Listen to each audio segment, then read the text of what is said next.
나의 삶의 문이 열렸네. 저 어둠의 권세는 힘이 없네.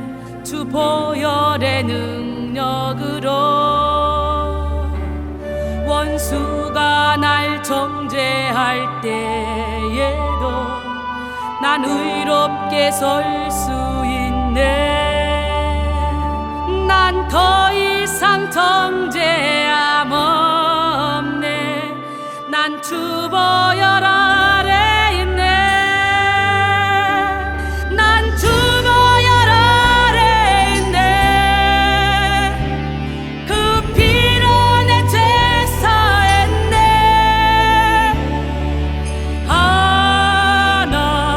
하나님의 긍휼 날 거룩해 하시었네. 난 주 보혈 아래 있네. 난 원수의 어떠한 공격에도 더 이상 넘어지지 않네. 난 주 보혈 아래 있네.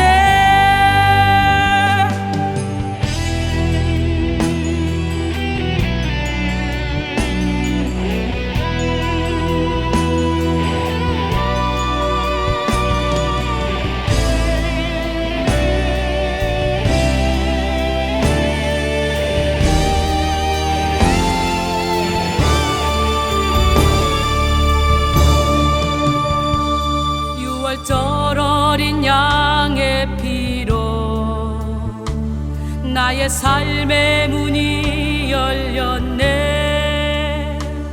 저 어둠의 권세는 힘이 없네. 주 보혈의 능력으로 원수가 날 정죄할 때에도 난 의롭게 설 수 있네. 난 더 이상 정죄함 없네. 난 주 보혈 아래 있네. 난 주 보혈 아래 있네. 그 피로 내 죄 사했네.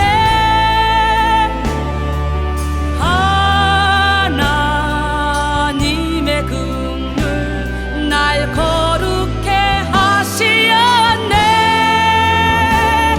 난 주 보혈 아래 있네. 난 원수의 어떠한 공격에도 더 이상 넘어지지 않네. 난 주 보혈 아래 있네. 난 주 보혈 아래 있네. 그 피로 내 죄 사했네.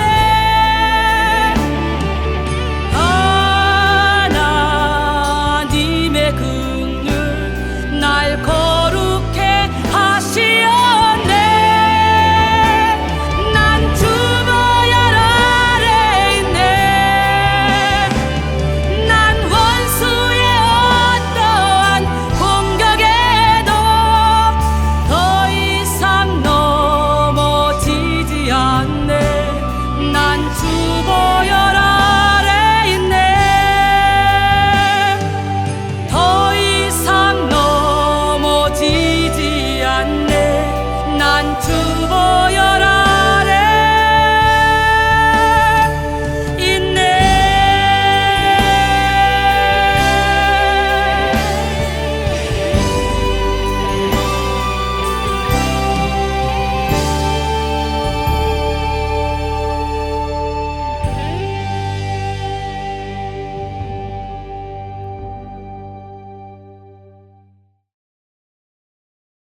말라기 1장 2절로 5절 말씀 우리 함께 큰 소리로 합독합니다. 시작. 여호와께서 이르시되 내가 너희를 사랑하노라 하나 너희는 이르기를 주께서 어떻게 우리를 사랑하셨나이까 하는도다. 나 여호와가 말하노라 에서는 야곱의 형이 아니냐. 그러나 내가 야곱을 사랑하였고 에서를 미워하였으며 그의 산들을 황폐하게 하였고 그의 산업을 광야의 이리들에게 넘겼느니라. 에돔은 말하기를 우리가 무너뜨림을 당하였으나 황폐된 곳을 다시 쌓으리라 하거니와 나 만군의 여호와는 이르노라. 그들은 쌓을지라도 나는 헐리라. 사람들이 그들을 일컬어 악한 지역이라 할 것이요 여호와의 영원한 진노를 받은 백성이라 할 것이며 너희는 눈으로 보고 이르기를 여호와께서는 이스라엘 지역 밖에서도 크시다 하리라. 할렐루야. 예, 우리 하나님이 열면 닫을 자가 없고 닫으면 열 자가 없습니다. 사람이 그 자기의 길을 계획할지라도 그 걸음을 인도하시는 이는 오직 하나님 한 분뿐입니다. 오늘 이 시간에 보니까 에돔은 말을 우리가 무너뜨림을 당하였으나 황폐된 곳을 다시 쌓으리라 하거니와 나 만군의 여호와는 이르노라. 그들은 쌓을지라도 나는 헐리라. 사람들이 그들을 일컬어 악한 지역이라 할 것이요 여호와의 영원한 진노를 받은 백성이라 할 것이며 너희는 눈으로 보고 이르기를 여호와께서는 이스라엘 지역 밖에서도 크시다 하리라. 오늘 이 본문 말씀만 봐도 여호와의 피난처, 우리가 여호와를 피난처로 삼지 않고 하는 모든 일은 결국은 하나님이 헐어버리시는구나. 하나님의 허락 없이 하는 모든 일은 하나님이 다 헐어버리는구나. 사람이 자기의 길을 계획할지라도 그 걸음을 인도하시는 이는 여호와 하나님뿐이 없구나라는 것을 깨닫게 될 것입니다. 이 에돔이 누굽니까? 에서의 후예죠. 예, 야곱의 형제죠. 온 인류는 이렇게 형제간의 싸움이에요. 먼 데 있는 사람이 원수가 아니라 나랑 가장 가까이 있는 사람이 원수입니다. 오늘 이 시간에 여러분의 영혼 육을 지키기 위해서 우리는 오로지 하나님 1순위로 살아야 돼요. 예, 우리는 58차 성령 컨퍼런스 숨은 사람의 혁명 시리즈, 이 시리즈로 계속해서 은혜를 받고 있습니다. 1탄 숨겨진 마음의 치유라는 제목으로 은혜를 받았죠. 숨은 사람의 혁명을 일으키기 위한 첫 번째 단계가 뭐라고요? 숨겨진 마음을 드러내는 것이라고 말씀드렸어요. 우리는 드러낸 만큼 진리의 적용을 받고 드러낸 만큼 성령의 빛을 받으며 드러낸 만큼 새 창조의 역사를 경험할 수 있다고 말씀드렸습니다.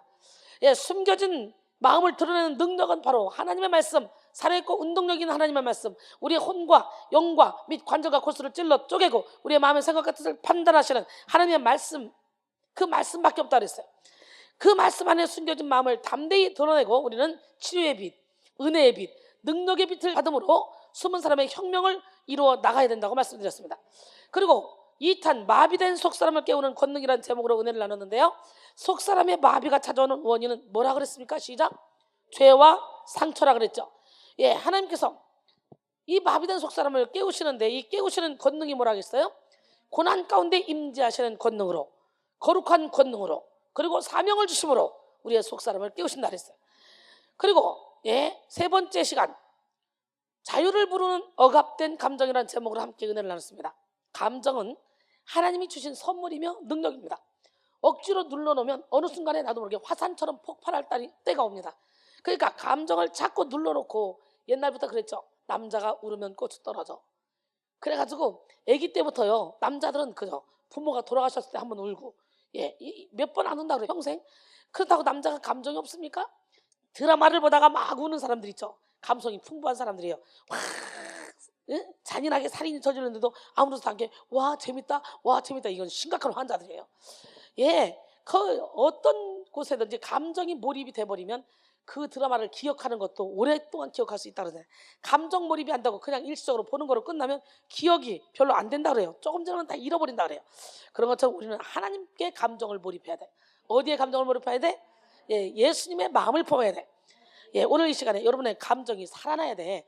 그래서 남자들은 꾹꾹꾹 눌러놓다 보니까, 요즘은요, 남자 노후의 우울증들이 그렇게 많다 그래요.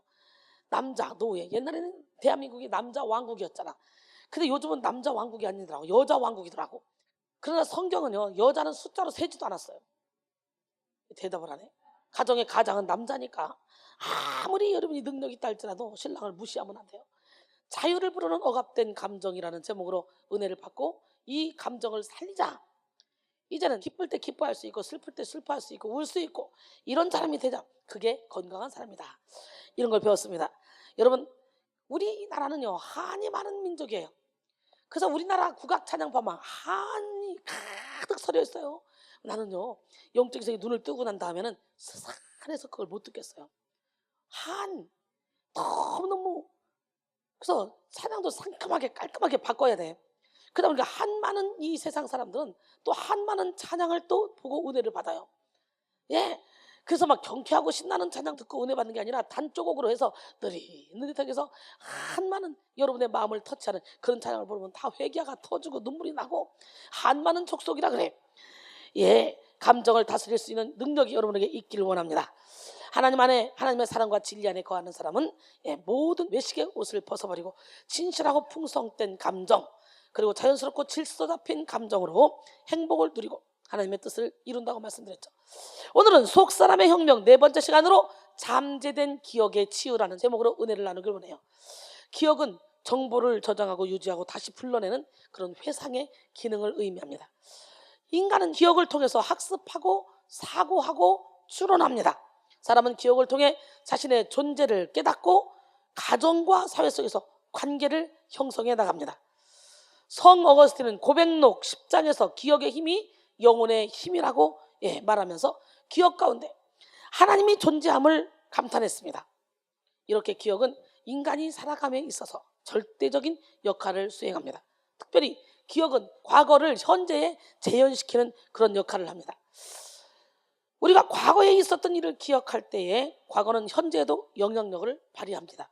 그래서 끔찍하고 힘들었던 과거를 기억하면 현재에도 그 고통을 느끼게 되고, 행복했던 좋은 순간을 기억하면 현재에도 그 기쁜 기분을 느끼게 됩니다. 기억이라는 통로를 통해 과거의 감정과 사건, 느낌과 이해 등이 현재에도 다시 등장하게 되는 것이죠. 이런 의미에서 사람은 과거의 기억에 의해 지배받는 존재라고 말할 수도 있겠죠. 그래서 우리 하나님은 과거에 좋았던 거든 나빴던 거든 예수 이름으로 다 버리라는 거예요. 이전 것은 지나갔으니 보라 새 것이 되었다. 참으로 많은 사람들이요 과거의 기억에 묶여서 살아갑니다. 과거의 아픔이 현재를 장악해서 여전히 과거에 구속되어 살아가는 그런 사람들이 많이 있습니다. 물론 과거의 좋은 기억은 우리의 인생을 풍요롭고 아름답게 합니다. 그러나 대개 사람들은 좋았던 기억보다 아프고 끔찍했던 그런 기억에 묶여서 살아갑니다. 프랑스 문호 프루스트는 우리에게 무엇이 잘못되었을 때 그것은 갑자기 일어난 일이 아니고 이미 우리가 걸어온 과거 속에 씨앗이 뿌려졌던 것이다 라고 말했습니다. 과거에 어두웠던 기억은 현재를 망치는 씨앗이 되어 어둠의 열매를 맺게 됩니다. 2018년 8월 13일에 얼마 전이죠. 승합차와 충돌해 응급환자가 숨진 119 구급차의 운전대원이 트라우마로 보직을 변경한 일이 있었습니다. 사고는 지난달 2월 오전 11시쯤 광주 우남동 한 아파트 앞 교차로에서 발생을 했는데요. 최모 소방관이 몰던 119 구급차와 스타렉스 승합차가 충돌을 했습니다. 이 사고로 구급차는 왼쪽으로 넘어졌고 긴급 이송 중이던 응급환자 A씨 91세 여자입니다. 급히 다른 구급차에 실려 병원으로 옮겨졌지만 치료 2시간 만에 숨졌습니다. 구급대원 3명과 응급구조학 실습생도 이제 부상을 입었어요. 최 소방관을 비롯한 구급대원 2명 모두 사고의 충격에서 벗어날 수 없었지만 10일 만에 업무에 복귀했습니다. 구급활동에 공백이 생겨서는 안 되기 때문이죠. 하지만 최근까지도 트라우마 치료를 받고 있는 최 소방관은 사고에서 벗어나고 싶다며 다른 센터로 자리를 옮겼습니다. 나머지 구급대원은 원래 일하던 119 안전센터에서 계속 활동하고 있습니다. 최 소방관은 새로 옮긴 119 안전센터에서 그동안 해온 응급 환자 이송 업무가 아니라 화재 진압을 하고 있었습니다.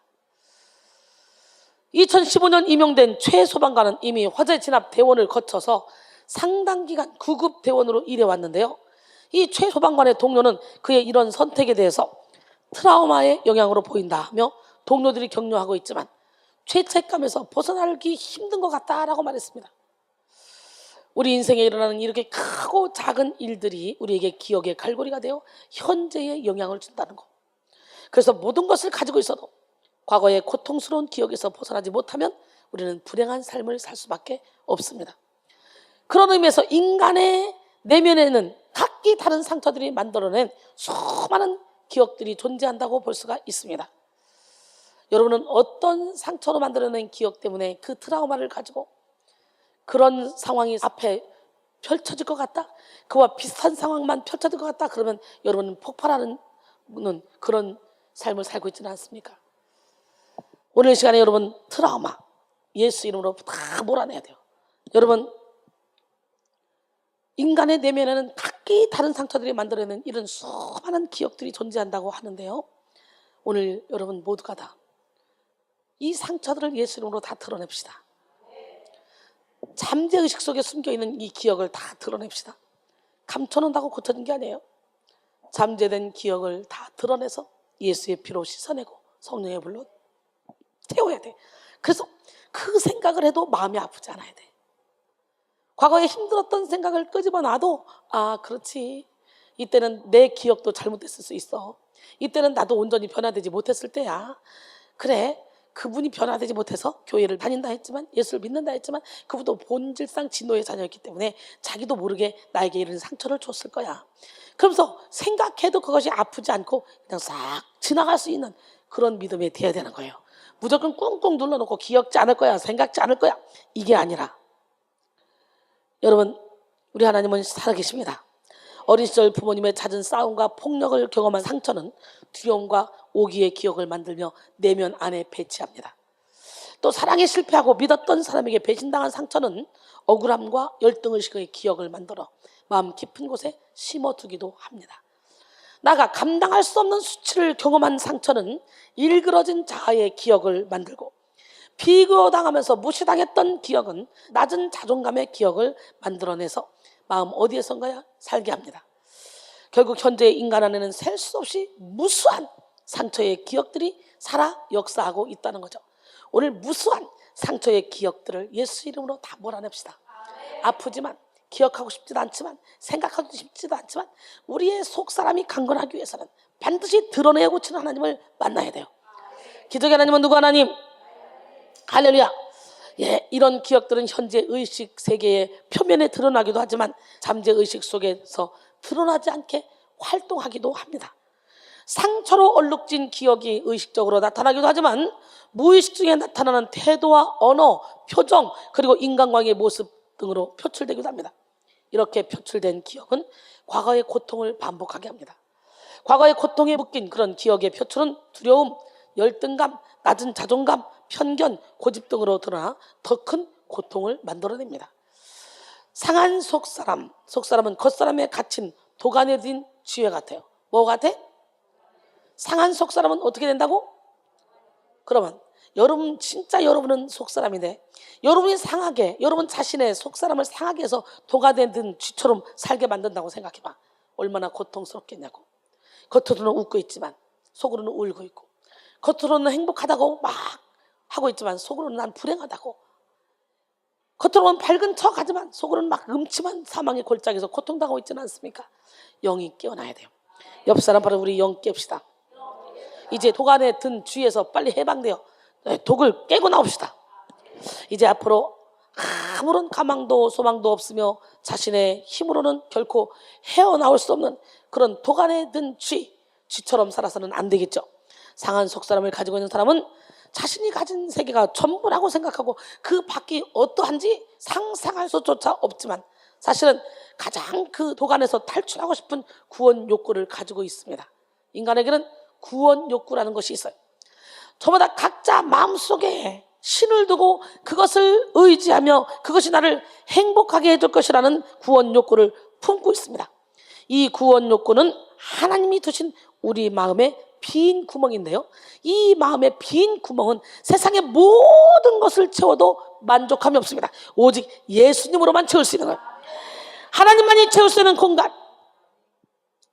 철학자 파스칼이 말했죠. 사랑하는 성도 여러분, 여러분의 가정도 직장도 사업도 부모님도 물질도 잘남도 아무것으로도 여러분의 참된 행복으로 인도할 수가 없다는 걸 깨달아야 돼요. 오직 하나님만이 여러분을 참된 행복 가운데로 인도하실 수 있습니다. 롱펠로는 말했습니다. 쓸쓸한 듯이 과거를 보지 말라. 그리고 두 번 다시 돌아오지 않으므로 주저하지 말고 현재를 개선하라. 그림자 같은 미래를 향해 나가라. 두려워하지 말고 씩씩하게 용기를 갖고 나가라 그랬어요. 오늘 우리는 영혼을 결박하고는 기억의 결박을 끊어내야 됩니다. 진짜 나는 나의 속사람, 즉 나의 영혼입니다. 상처의 기억에 결박된 속사람은 겉사람인 우리의 육체가 미처 다 이해하지 못할 그런 영혼의 신음소리를 토해내며 인생을 통해 그 아픔을 표현합니다. 꿈을 통해, 무의식적인 감정적 표출을 통해, 가치관과 태도를 통해 상처로 억압된 그런 속사람의 실존을 드러냅니다. 결국 상한 속사람은 인생 전체를 우울하고 절망스러운 길로 끌고 가죠. 여러분의 인생이 우울하고 절망스럽다, 이유도 없다, 그렇다면 상한 속사람이 여러분의 인생을 끌고 가고 있다는 걸 깨닫고, 오늘 속사람 치유가 급선무라는 걸 깨닫고 치료받는 시간이 되기를 원합니다. 그러면 우리는 우리 내면에서 우리의 인생을 망치는 그런 모든 상처의 기억들을 몰아내고 속사람을 치료받아야 돼요. 영성 훈련은 모든 과거로부터 자유를 얻고 속사람을 강건하게 하는 훈련입니다. 우리는 영성 훈련을 통해 무의식의 세계에 묶고 있는 결박에서 다 자유함을 얻어야 됩니다.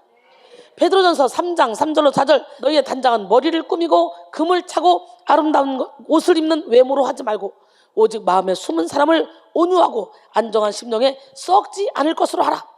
이는 하나님 앞에 값진 것이라. 할렐루야. 에베소 3장 16절로 19절까지 보니까 그의 영광의 풍성함을 따라 그의 성령으로 말미암아 너희 속사람을 능력으로 강건하게 하셨고 믿음으로 말미암아 그리스도께서 너희 마음에 계시게 하셨고 너희가 사랑 가운데서 뿌리가 박히고 터가 굳어져서 능히 모든 성도와 함께 지식에 넘치는 그리스도의 사랑을 알고 그 너비와 길이와 높이와 깊이가 어떠함을 깨달아 하나님의 모든 충만하신 것으로 너희에게 충만하게 하시기를 구하노라. 오늘 이 시간에 속사람이 강건해져야 돼요. 그리고 예수님의 사랑의 너비와 길이와 높이와 깊이로 가득 채워야 돼요. 하나님은 치료의 하나님이십니다. 하나님은 우리의 영혼육의 전인적 치료를 베푸시는 자비의 하나님이시고 우리의 기억을 치료하시는 좋으신 하나님이십니다. 하나님은 우리의 내면 안에 은밀하고 견고하게 자리 잡은 상처의 기억들을 아주 흔적도 없이 다 몰아내십니다. 그리고 우리의 마음에 새살이 돋아나게 하십니다. 그러므로 하나님의 치료를 받으면 그 어떤 상처를 입은 사람이라 할지라도 온전하게 고침받고 새로운 삶을 살 수가 있습니다.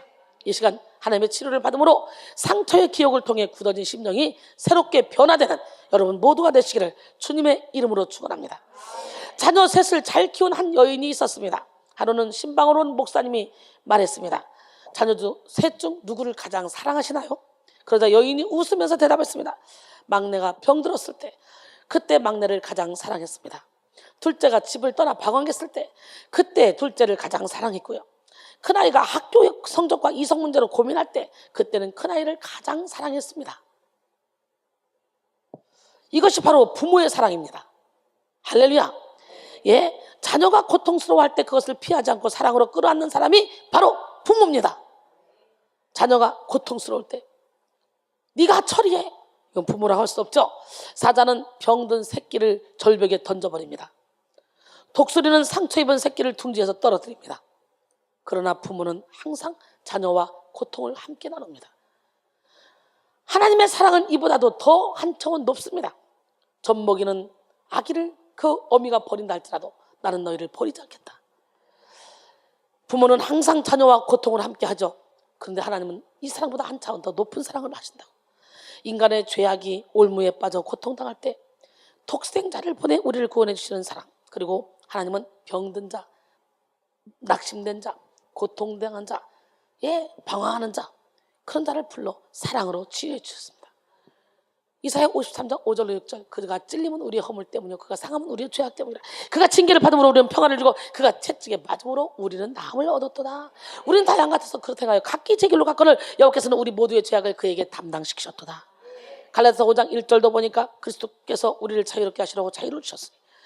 그러므로 굳건하게 서서 다시는 종의 멍에를 매지 말라 그랬어요.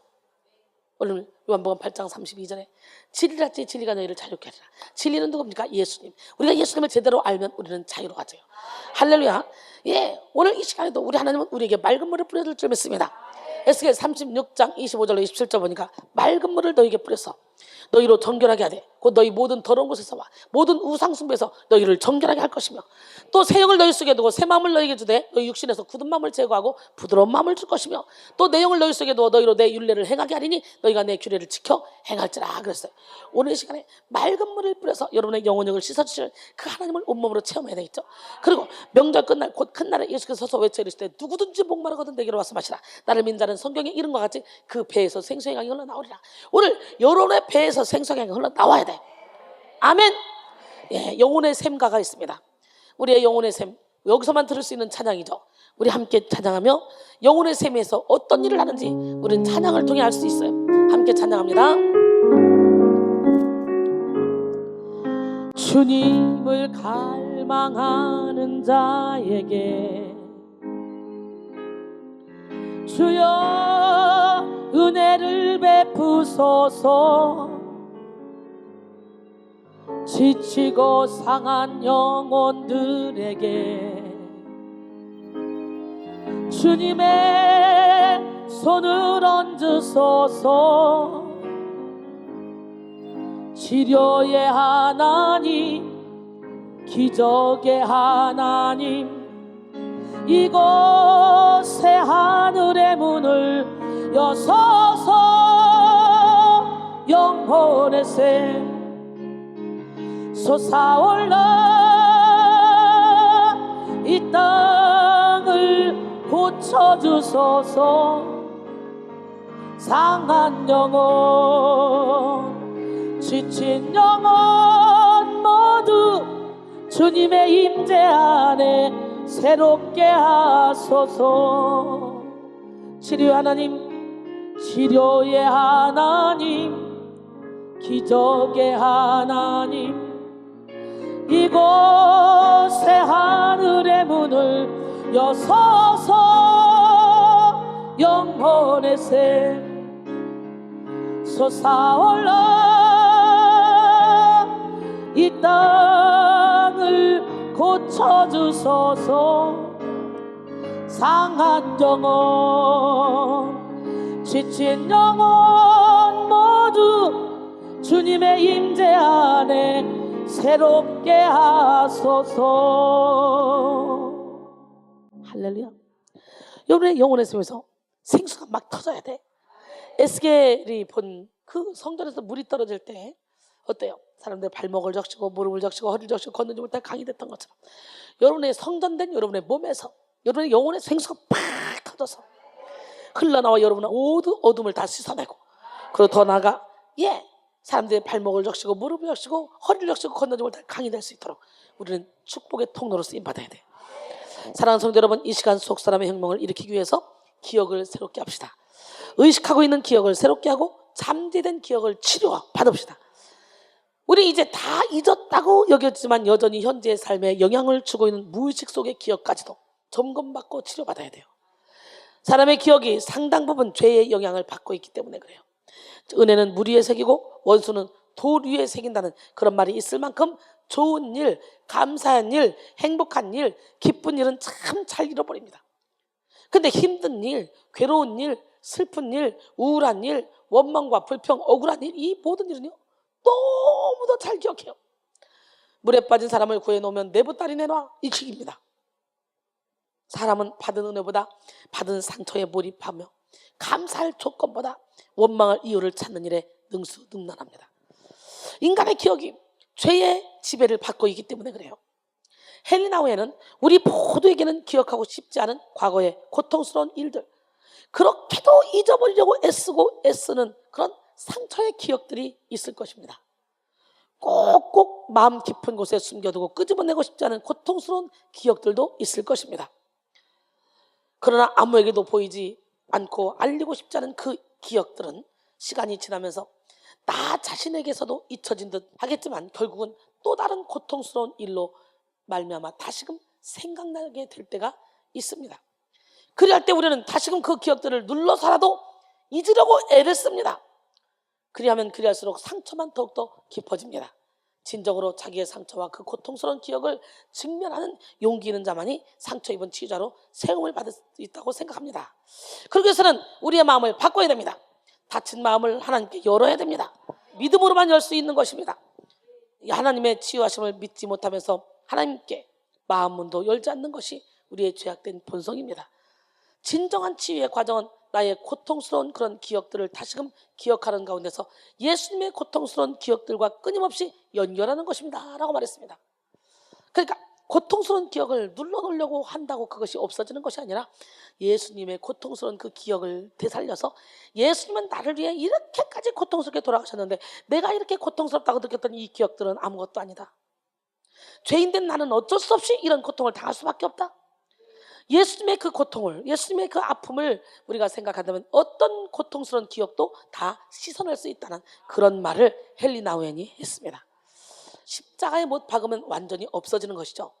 시시때때로 그 고통스러운 기억을 생각할 때마다, 기억해낼 때마다 아픈 것이 아니라 오히려 그 기억을 내가 잊을 수가 있었네, 그 기억을 떠올려도 아무렇지도 않네. 여러분, 상처를 치유받으면요, 그 상처를 떠올려도 그것 때문에 또 상처받지 않아요. 근데 상처를 치유받지 않으면 그 상처만 떠오르면 분이 나서 못 견뎌요. 맞아 안 맞아? 내가 어떤 사람에게 엄청난 수모를 당했는데 그 사람하고 정식으로 다 풀고 다 화해를 했어. 나도 용서를 했어. 그러면 그 생각이 날 때 그래 우리 용서했지, 화해했지, 그러고 웃고 지나가지만 화해하고 용서하지 않고 꾹꾹 눌러놨다면 그 생각만 해도 분통이 나서 못 사는 거지. 그러므로 우리는 오늘 우리의 속사람의 혁명을 일으키고 아름다운 속사람, 건강한 속사람을 소유하기 위해서 기억의 혁명을 일으켜야 돼. 여러분의 기억도 그냥 눌러놓는다고 되는 게 아니에요.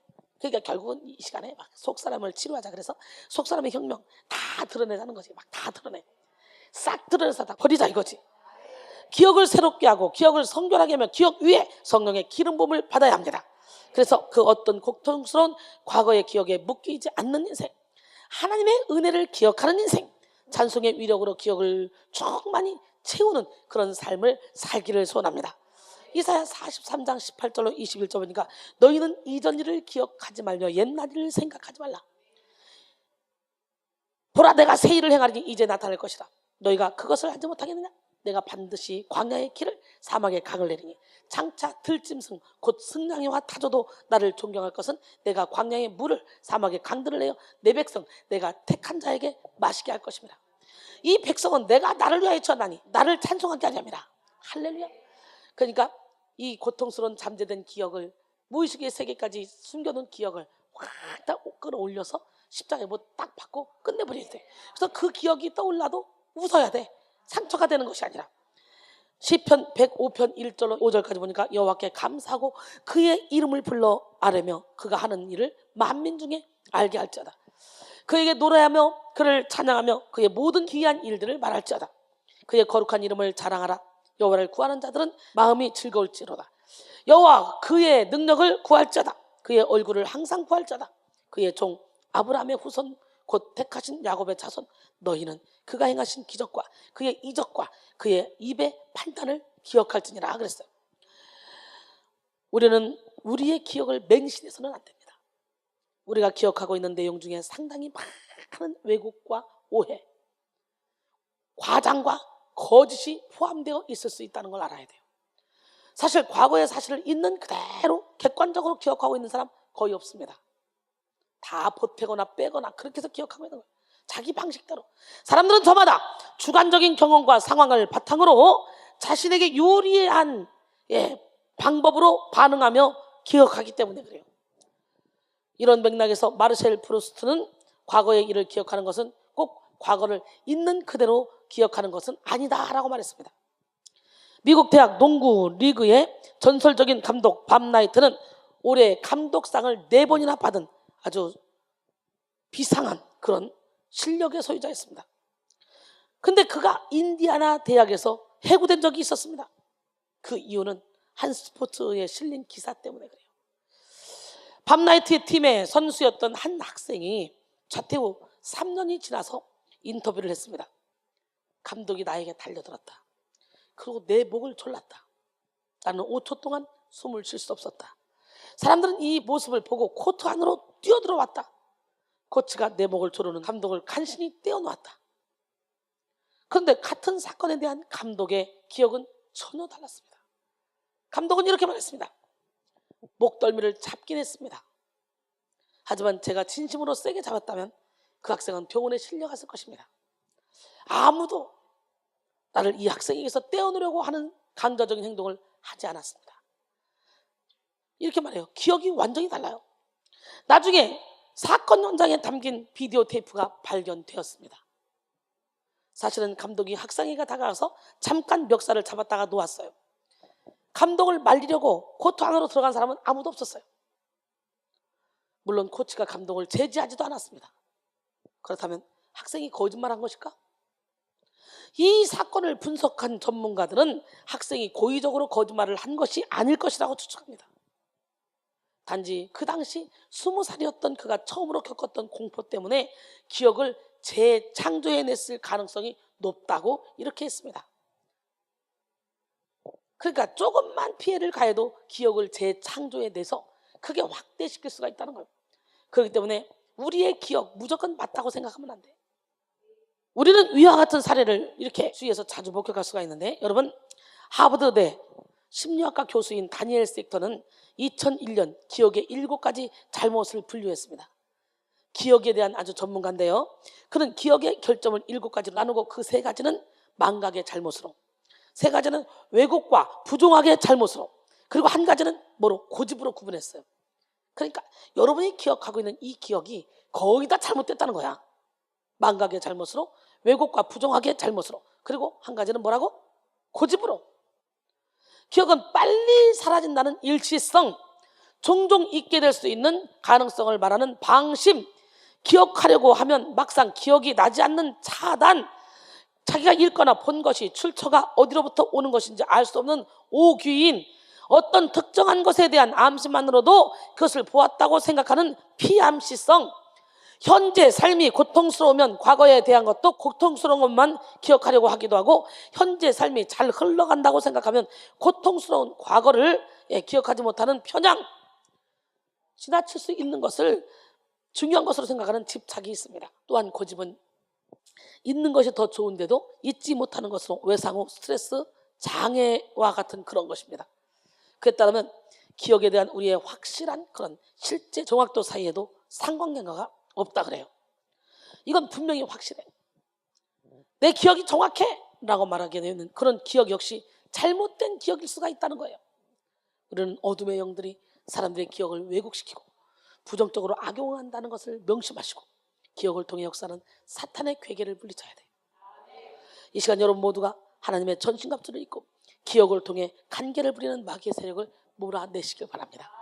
에베소 6장 10절로 12절 끝으로 너희가 주 안에서와 그의 힘의 능력으로 강건하여지고 마귀의 계계를 능히 대적하기 위하여 하나님의 전신갑주를 취하라, 입으라. 우리의 씨름은 혈과 육을 상대하는 것이 아니요 통치자들과 권사들과 이 어둠의 세상 주관자들과 하늘에 있는 악의 영들을 상대함이라 그랬어요. 오늘 여러분, 기억 7가지에 대해서 지금 내가 기억하고 있는 이 모든 기억이 어떤 가능성이 많다고? 망각의 잘못으로, 또 왜곡과 부정확의 잘못으로, 또 1가지 고집으로. 그러니까 무조건 내 기억 분명히 확실해 라고 생각하는 이 모든 걸 다 버리시고 예수의 마음을 품는 기적의 주인공이 되기로 합니다. 어느 며느리가 이제 막 가시 집은 며느리가 명절날 생선을 굽고 있습니다. 근데 한쪽만 올려놓고 계속 있어요. 할아버지가 보다 못해서, 시아버지가 보다 못해서, 얘야 왜 고기를 자꾸 한쪽만 태우냐, 빨리 뒤집지. 아버님 그냥 놔두세요.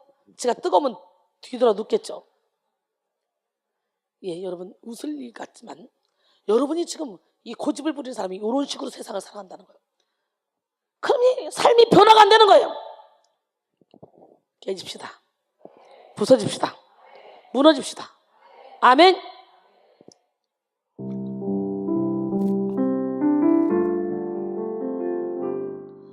부서져야 하리, 부서져야 하리, 무너져야 하리, 무너져야 하리, 깨져야 하리, 깨져야 하리, 더 많이 깨져야 하리, 더 많이 깨져야 하리, 씻겨야 하리, 씻겨야 하리, 깨끗이 씻겨야 하리, 깨끗이 씻겨야 하리. 다 버리고 다 고치고 겸손히 낮아져도 주 앞에서 정결타고 자랑친 못할 거예요. 부서져야 하리, 무너져야 하리, 깨져야 하리, 깨끗이 씻겨야 하리. 다 버리고 다 버리고 다 고치고 겸손히 낮아져도 주 앞에서 정결타고 자랑진 못할 거예요. 부서져야 하리, 무너져야 하리, 깨져야 하리, 깨끗이 씻겨야 하리. 부서집시다, 깨집시다, 무너집시다. 여러분, 사람의 기억을 악용하는 마귀의 관계를 우리는 알고 몰아내야 됩니다. 마귀는 두려움을 통해 기억을 왜곡시킵니다. 영국의 유명한 테니스 선수였던 짐 길버트는 그가 5살 되던 해에 어머니가 치과 병원에서 치료를 받다가 심장마비로 죽는 것을 봤습니다. 그 모습을 지켜보던 이 길버트의 마음은 깊은 충격을 받았습니다. 나중에 그가 자라 유명한 테니스 선수가 되었으나 그는 여전히 치과 병원에 대한 그런 공포증에 사로잡혀 있었습니다. 그런데 그가 이 치아를 치료할 수밖에 없는 상황이 됐어요. 병원에는 갈 수 없었습니다. 주치의를 집에 모셔서 치료를 받기로 했습니다. 그러나 그 입을 벌려 그 입에 치료기가 들어가는 그 순간 이도 역시 심장마비로 그대로 죽었다 그래요. 마귀는 우리의 두려움을 자극하여 기억을 왜곡시켜 사실과 다른 기억을 가지게 합니다. 아까 말씀드린 20살 때 농구 감독의 멱살 잡힌 일 때문에 두려움을 느낀 학생은 잊지도 않은 사실을 현실처럼 기억하고 있잖아요. 두려움을 통해 어둠의 영이 이를 확대 해석하게 하고 충분한 상황 파악을 하지 못하게 하기 때문이죠. 사실 우리는 두려움에 빠진 뒤 앞뒤 전후 상황을 살펴보지 못하는 경우가 참 많이 있습니다. 자신이 잘못해서 부모님께 야단을 맞은 경우에도 혼을 내시는 그 부모님을 너무너무 두려워하게 되면 자기 잘못은 싹 다 잊어버리고 부모님께 혼난 사건만 막 부풀려서 기억하고 그리고 억울해합니다. 특별히 유년기 시절에 상처를 받은 경우에는 기억이 왜곡되기가 더 쉽죠. 어린아이는 백조와 같은 상태에서 상처의 무방비로 노출되어 있기 때문입니다. 구체적인 지식이나 어느 정도의 경험이 없는 이 어린아이는 상처를 받을 때 상처의 내용이나 정도를 잘 이해하지 못합니다. 그래서 자신이 얼마나 충격적인 일을 당했는지, 가늠하지 못하고 어떤 일을 겪었는지 파악하지 못할 수도 있습니다. 그렇게 이해하지 못하는 상처는 왜곡된 기억으로 자리 잡을 수가 있고 그럴 가능성이 크죠. 그러므로 우리는 우리의 기억을 맹신할 것이 아닙니다. 우리의 기억도 하나님 앞에 내려놓고 하나님의 사랑과 치료에 우리의 영혼을 맡기며 하나님의 치료와 인도를 받아야 될 줄로 믿습니다. 지금 여러분이 기억하고 있어? 원수 같은 사람, 이혼한 남편, 이혼한 아내, 나를 힘들게 했던 배신했던 그 남자친구, 막 이런 사람들 때문에 보통 상처가 돼서 깊은 잠재의식 속에 그 상처가 그 영혼들을 막 끌고 가는 것을 우리가 볼 수가 있잖아요. 마귀는 또 욕심을 이용하여 기억을 변질시켜요. 뭘 이용해서? 사람들은 각자 자기가 유리한 대로 생각하고 악하고 어리석은 그런 기질을 다 가지고 있어요. 그래서 자기가 남에게 준 상처를 잘 깨닫지 못하면서 자신이 받은 상처는 아주 집착적으로 기억하는 경우가 많습니다. 신기하죠? 예, 사탄은 두려움의 기억을 통해, 그 다음에 욕심을 통해 기억을 변질시킨다 그랬죠. 여러분, 자신이 가해자가 된 경우에는 기억하지 못해. 자신이 피해자가 된 경우만 기억하려고 한다는 거지. 또 듣고 싶은 것만 듣고 생각하고 싶은 것만 생각해서 현상을 있는 그대로 인식하지 못하는 경우가 많이 있습니다. 이는 모두 다 각 사람이 자기 욕심에 끌려 미혹되었기 때문에 나타나는 현상이라고 볼 수가 있죠. 야고보서 1장 14절로 16절, 오직 각 사람이 시험을 받는 것은 자기 욕심에 끌려 미혹됨이니 욕심이 잉태한 지 죄를 낳고 죄가 장성한 즉 사망을 낳느니라. 내 사랑하는 형제들아, 속지 말라. 할렐루야. 우리는 욕심을 버려야 객관적인 기억에 가까워질 수 있습니다. 욕심을 버리지 않으면 빵을 똑같이 공평하게 나눠줘도 항상 내 것이 작아 보여. 그래서 빵을 나눌 때는 항상 내가 나누는 사람이 6대 4로 나눠서 6을 상대방을 주고 4를 내가 먹으면 이렇게 보고 반 나눴네. 그런데요, 그러니까 반을 나누면 저거 봐, 저것이 큰 거 가졌네, 이런 데잖아. 6대 4. 앞으로 좀 더 먹어서 뭐하냐, 살만 찌지. 우리는 모두가 6대 4로 나눕시다. 화끈하게 상대방이 봐도 저것이 더 많네 할 정도로. 우리 하나님은 살아계십니다. 욕심을 버립시다. 여러분,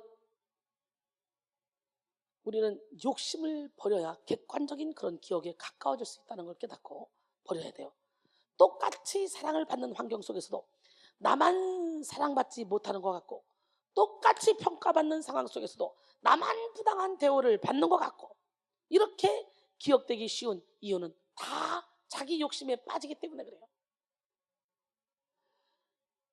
또 마귀는 망상에 빠지게 해서 기억을 부풀립니다. 어디에 빠지게 해서? 사실 많은 사람들이 사탄이 만드는 망상 장애 속에 살아갑니다. 감사할 조건이 많은데도 감사하지 못하고, 불평할 것만 눈여겨보고 원망만 확장해 나갑니다. 아니면 자기 착각 속에 남들은 자신을 무시하고 손가락질 하는데 혼자만 자기는 잘났다고 생각하고, 그래서 악한 자신감을 가지고 살아갑니다. 특히 의심, 질투심이 많거나 은밀한 것을 좋아하는 사람에게 이런 망상장애가 잘 생깁니다. 그러므로 우리는 우리의 기억을 의존할 것이 아니라 우리의 기억이 틀렸을 수 있음을 인정하고 기억을 치료받아야 돼요. 망상장애를 가지고 있는 사람들은 보이는 대로 보거나 들린 대로 들을 수 있는 정확한 정신 상태를 유지하지 못합니다. 있는 그대로의 상태를 인지하지 못하고 왜곡합니다. 누군가가 자신을 쳐다보기만 해도 욕을 했다 그러고요. 갑자기 집이 무너질 것 같은 그런 두려움에 벌벌 떨기도 하고요. 다가오지 않을 일이 마치 현재 일어난 것처럼 착각하거나 길거리에 지나가는 사람들이 무서워서 피하거나 등의 이런 비현실적인 모습을 보이죠. 근데요, 건강한 사람들도 거기다 망상장애 끼를 어느 정도는 다 갖고 있더라고. 우리 윤은정 전사는 잠잘라고 딱 누우면 막 불이 날 것 같고 집이 무너질 것 같고 그 두려워서 잠을 잘 수가 없었다 그래요.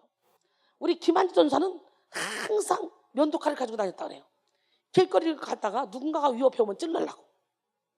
다 이 망상장애에서 비롯되는 거예요. 이런 피해 망상에는 여러 가지 종류가 있습니다. 첫 번째는 질투 망상이 있어요. 무슨 망상?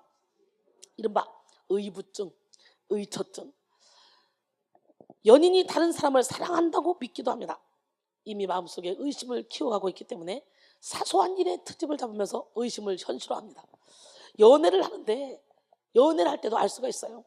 다른 여자에게 눈길만 줘도 막 아유 쟤가 좋아? 이런 사람은 빨리 끝내야 돼요. 평생 고통스럽습니다. 아니 여자 싫다는 남자가 어디냐? 지나가다 이쁘면 볼 수 있는 거지. 뭐 지가 제일 이뻐 그러면? 다들 착각 속에 살아가. 하여튼 제일 무서운 병이 의심막이에요. 의처증, 의부증 걸리면요 이거 평생 결혼생활이 힘들어져요. 셰익스피어의 4대 비극 중에 하나인 오셀로의 비극이 있는데요, 이것은 사랑과 질투에 눈이 먼 이 오셀로가 열등감으로 인한 의처증 때문에 사랑하는 아내 데스데모나를 목졸라 죽인 후에 뒤늦게야 이게 오해했다는 것을 알고 자기도 자살로 생을 마감하는 그런 비극을 그린 작품입니다.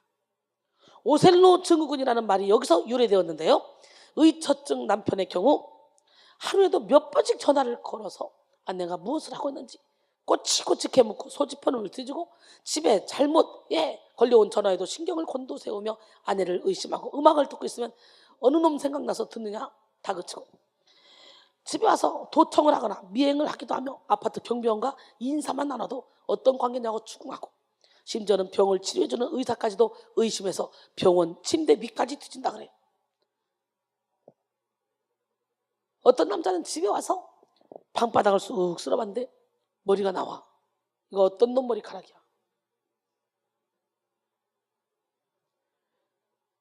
또 쑥 쓸어. 어떤 놈 뭐가 잤어? 그래서 이제는 아내가 신랑이 올 때쯤 되면 막 침대 밑까지 구석구석 머리카락 한 개도 없이 싹 다 쓸어냈어요. 그러니까 와서 또 쑥 쓸어보더니 없어. 이제는 대머리하고 노는구만.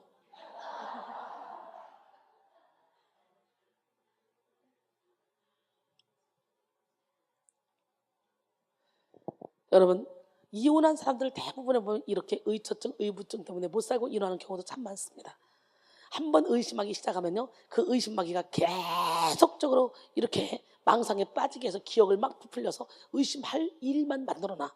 딱딱딱 맞춰요. 시간적으로도 보면 딱딱 내가 의심하기 딱 시작하면요, 귀신같이 맞춰놓습니다. 의심할 수밖에 없는 그 상황을, 환경을.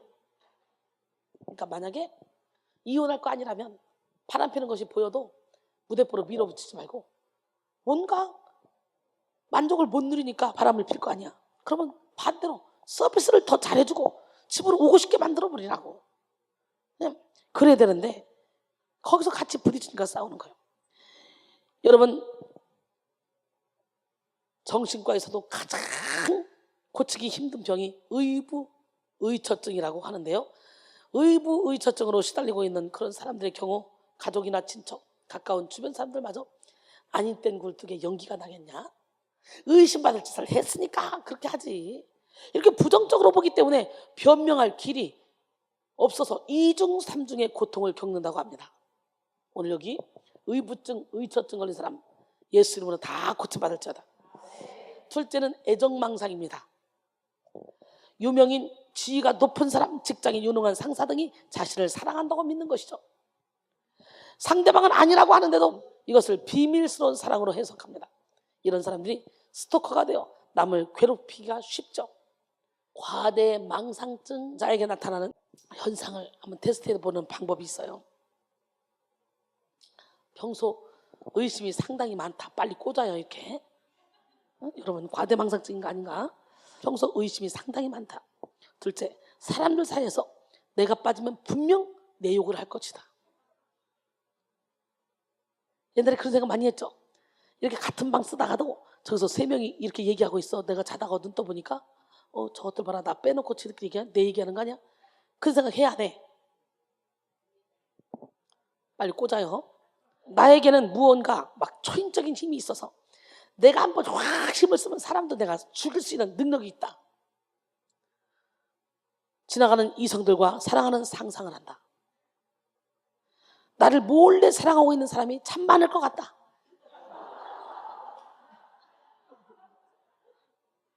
나는 남들과는 다른 그런 특출난 재능을 숨기고 있다. 내 몸에는 알 수 없는 병이 있을 것이다. 의사가 뭐라 해도, 전문가가 뭐라 해도 내 생각이 맞는다고 생각한다. 나는 후에 미천한 사람들과는 비교도 안 될 만큼 커다란 인물이 될 몸이다. 근거 없는 분석을 가지고 확신에 차서 이야기한다. 남에게 나의 이야기는 최대한 숨긴다. 지금 나의 수입보다 터무니없는 높은 돈을 벌 수 있을 것이라고 믿고 있다. 남이 무언가를 알려줘도 그것 말고 다른 것을 숨기고 있을 것이라고 항상 의심한다. 평소 공상을 하는 횟수가 1회 이상으로 많다. 나는 공상할 시간이 없어. 1분 1초를 설교 준비하고 말씀 속에 있어서. 지금 제가 14가지를 얘기했습니다. 7개 이상 되는 사람 손 한번 들어봐요. 7개 이상. 다윗만 손 들었어요? 7개 이상에 해당되면 과대 망상증을 의심해 볼 수 있다고 그래요. 그럼 여러분 7개 이상 안 돼? 속으로 나는 지금 9개 되는데 손 안 들어. 나는 10개네. 어머, 나는 다네. 막 이러고 벌벌 떨고 있는 사람들이 있는데 드러내고 지는 하나님 앞에 드러내야지 뭘 자꾸 숨기려고 해. 이렇게 사단은 기억을 조작해서 인간의 감정을 절망 속으로 빠뜨리려고 합니다. 오늘 본문 속에 나타난 이스라엘 백성들의 기억을 봐도 우리는 인간의 기억이 얼마나 모순 덩어리인지 알 수가 있죠. 그들의 마음을 강하게 지배했던 것이 하나님을 향한 원망의 기억이었습니다. 그들은 어느 순간부터 하나님은 우리를 사랑하시지 않는다 이렇게 생각하기 시작했습니다. 참으로 안타깝잖아요. 오늘 이 시간에 여러분 모두가 다 이 상처의 기억을 벗어내시고 하나님의 사랑을 온몸으로 체험하기로 합니다. 오늘 본문 말라기 1장 2절에 보니까 여호와께서 이르시되 내가 너희를 사랑하였노라 하나 너희는 이르기를 주께서 어떻게 우리를 사랑하셨나이까 하는도다. 이게 이스라엘 백성들은 주께서 어떻게 우리를 사랑하셨습니까? 그들은 어느 순간부터 하나님은 우리를 사랑하지 않는다라고 생각하기 시작했다는 거죠. 그리고 하나님의 사랑에 대해 회의를 품은 그들은 영적 무관심과 타락의 늪으로 빠져들었습니다. 그리고 하나님의 사랑을 의심하는 그들의 예배는 이제 위선적이고 형식적이고 의식적인 예배로 전락하고 말았어요. 예배의 타락은 제사장의 타락으로 이어졌고 제사장의 타락은 어떻게 했어요? 자손 대대로 엘리 제사장이 타락하니 홈리와 피나스 타락하고 이렇게 가정의 타락으로 이어졌다는 거죠. 여러분 우리가 가진 부정적인 감정은 결국에는 마음속 쓰레기로 쌓여서 온갖 더러움과 오물 같은 존재로 남게 된다는 거예요. 부정적인 감정 오늘 예수 이름으로 다 몰아냅시다. 쓰레기로 남기면 되겠어 안 되겠어? 안 돼요. 여러분 이 세상에 미친 사람이 아니고서야 쓰레기를 모아두는 사람이 어디 있습니까? 십자가에 못 박고 가짜 나를 만들어내는 철옹성 같은 부정적인 감정을 하나님 앞에 제때제때 처리하지 않으면 우리 내면은 쓰레기장이 되어버릴 것입니다. 아무리 꽁꽁 잘 묶어놓아도 쓰레기는 쓰레기입니다. 하나님이 우리의 내면에 좌정하시면 그 쓰레기들을 두고 보지 못하시고 깨끗하게 청소하시기 시작하죠. 이스라엘 백성들은 그 쓰레기 같은 그런 부정적인 감정을 처리하지 못하고 결국은 하나님에 대한 진실함마저 잃고 형식적인 종교 생활에 갇히기 시작했습니다. 어느새 유대사회는 우상 숭배가 만연했고 하나님을 섬기는 것이 헛되다는 인식이 사회 전반에 깔려져서 11조에 인색하게 됐잖아요. 하나님은 우리를 사랑하지 않는데 이 모든 것이 무슨 소용인가? 영적 허무주의가 사회 전반에 가득하게 됐습니다. 이스라엘 백성들의 머릿속에는 하나님이 그들에게 무관심했으며 냉정했다는 기억만 가득했습니다. 그런 유대 백성들을 향해 하나님은 오늘 본문을 통해서 내가 너희를 사랑했다라고 말씀하고 있어요. 2절에 보니까 여호와께서 이르시되 내가 너희를 사랑하였노라. 할렐루야. 하나님은 유대 백성들을 향한 하나님의 진실하고 성실한 사랑을 고백했습니다. 그런데 이미 왜곡된 기억에 갇혀지고 굳어져 있던 이 원망과 불평에 병든 유대인들은 또 이렇게 반응합니다. 주께서 어떻게 우리를 사랑하셨습니까? 세번역에는 이 구절을 주님께서 우리를 사랑하신다는 증거가 어디에 있습니까? 라고 번역했습니다. 그들은 하나님께 사랑받은 기억을 모조리 다 잊어버린 거예요. 사실 이스라엘 백성들은 하나님의 일방적이고 절대적인 사랑을 받은 민족입니다. 하나님은 아브라함을 부르셔서 복을 주시고 아브라함으로 말미암아 절대적인 사랑을 이스라엘 백성들 후손들에게 주기로 약속했잖아요. 그래서 아브라함을 말미암아 이스라엘 세우신 후에 이스라엘을 열방을 위한 축복의 통로로 삼으셨어요. 창세기 12장 1절 2절 여호와께서 아브라함에게 이르시되 너는 너희 고향과 친척과 아버지의 집을 떠나 내가 내게 보여줄 땅으로 가라. 내가 너로 큰 민족을 이루고 내게 복을 주어 내 이름을 창대케 하며 너는 복이 될지라. 할렐루야. 하나님께 선택받은 민족인 이스라엘은 처음부터 하나님의 전폭적인 사랑을 받았습니다. 그리고 보호를 받았습니다. 하나님 그들과 긴밀한 관계를 가지기를 원하셨고 스스로 나는 너희 하나님이라 말씀하시고 애정을 보여주셨습니다. 여러분 신명기 6장 4절로 14절 보니까 이스라엘아 들으라. 우리 하나님 여호와는 오직 유일한 여호와시니 너는 마음을 다하고 뜻을 다하고 힘을 다하여 내 하나님 여호와를 사랑하라. 오늘 내가 내게 명하는 이 말씀을 너는 마음에 새기고 내 자녀에게 부지런히 가르치며 집에 앉아있을 때든지 길을 갈 때든지 누워있을 때든지 일어날 때든지 이 말씀을 강론할 것이며 너는 또 그것들을 내 손목에 매어 기호를 삼으며 내 미간에 붙여 표를 삼고 또 내 집 문설주와 바깥문에 기록할지니라. 내 하나님 여호와께서 내 조상 아브람과 이삭과 야곱을 향하여 내게 주리라 맹세하신 땅으로 너로 들어가게 하시고 내가 건축하지 아니한 크고 아름다운 성읍을 얻게 하시고 내가 채우지 아니한 아름다운 물건이 가득한 집을 얻게 하시며 내가 파지 아니한 우물을 차지하게 하시며 내가 심지 아니한 포도원과 감람나무를 차지하게 하사 너로 배불리게 하실 때에 너는 조심하여 너를 애굽 땅 종 되었던 집에서 인도해 내신 여호와를 잊지 말고 내 하나님 여호와를 경외하며 그를 섬기며 그의 이름으로 맹세할 것이니라. 너희는 다른 신들 곧 내 사면에 있는 백성들의 신들을 따르지 말 것이라. 할렐루야.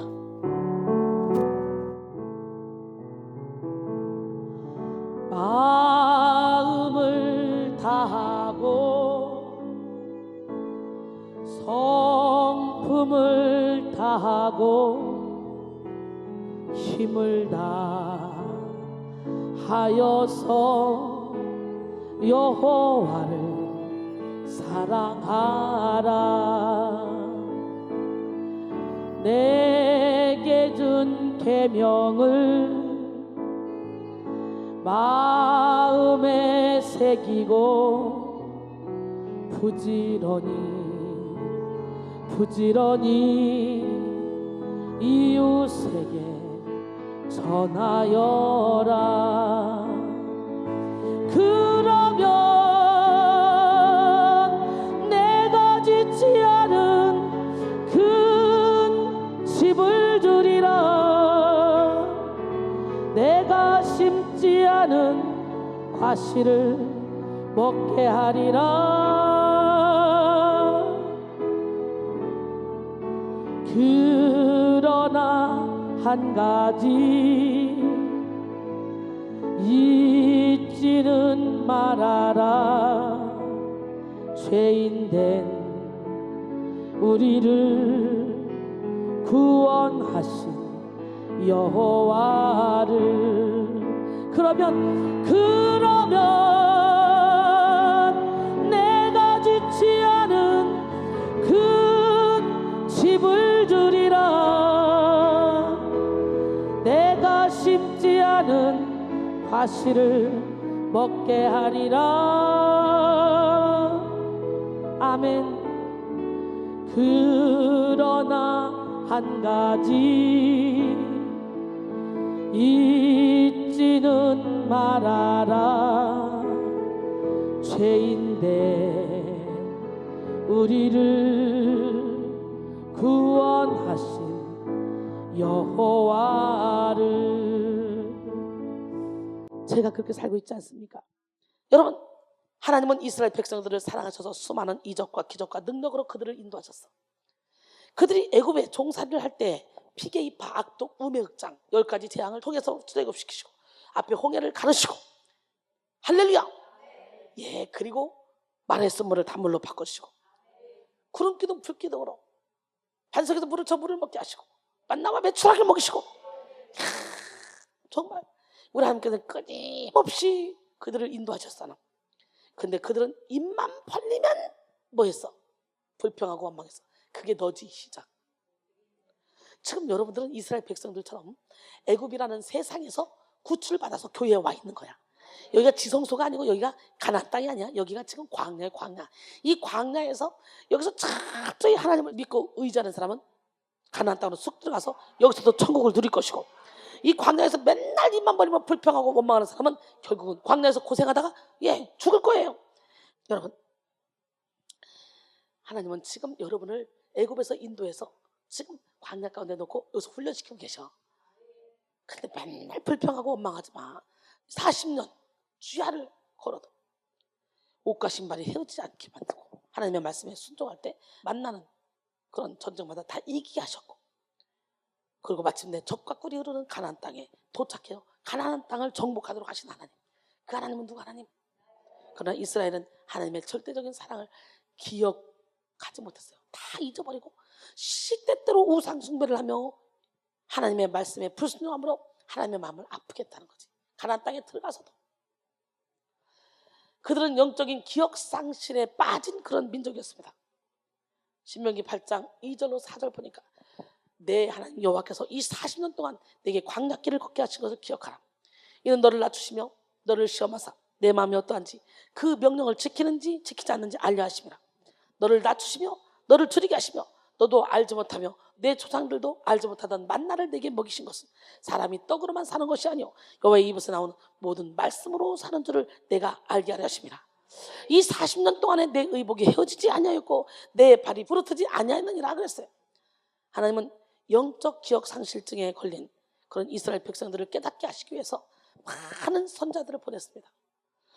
그리고 주변 나라를 통해 그들에게 메시지를 주었습니다. 하지만 이스라엘 백성들은 하나님의 사랑을 깨닫지 못하고 불평과 원망만 일삼았어요.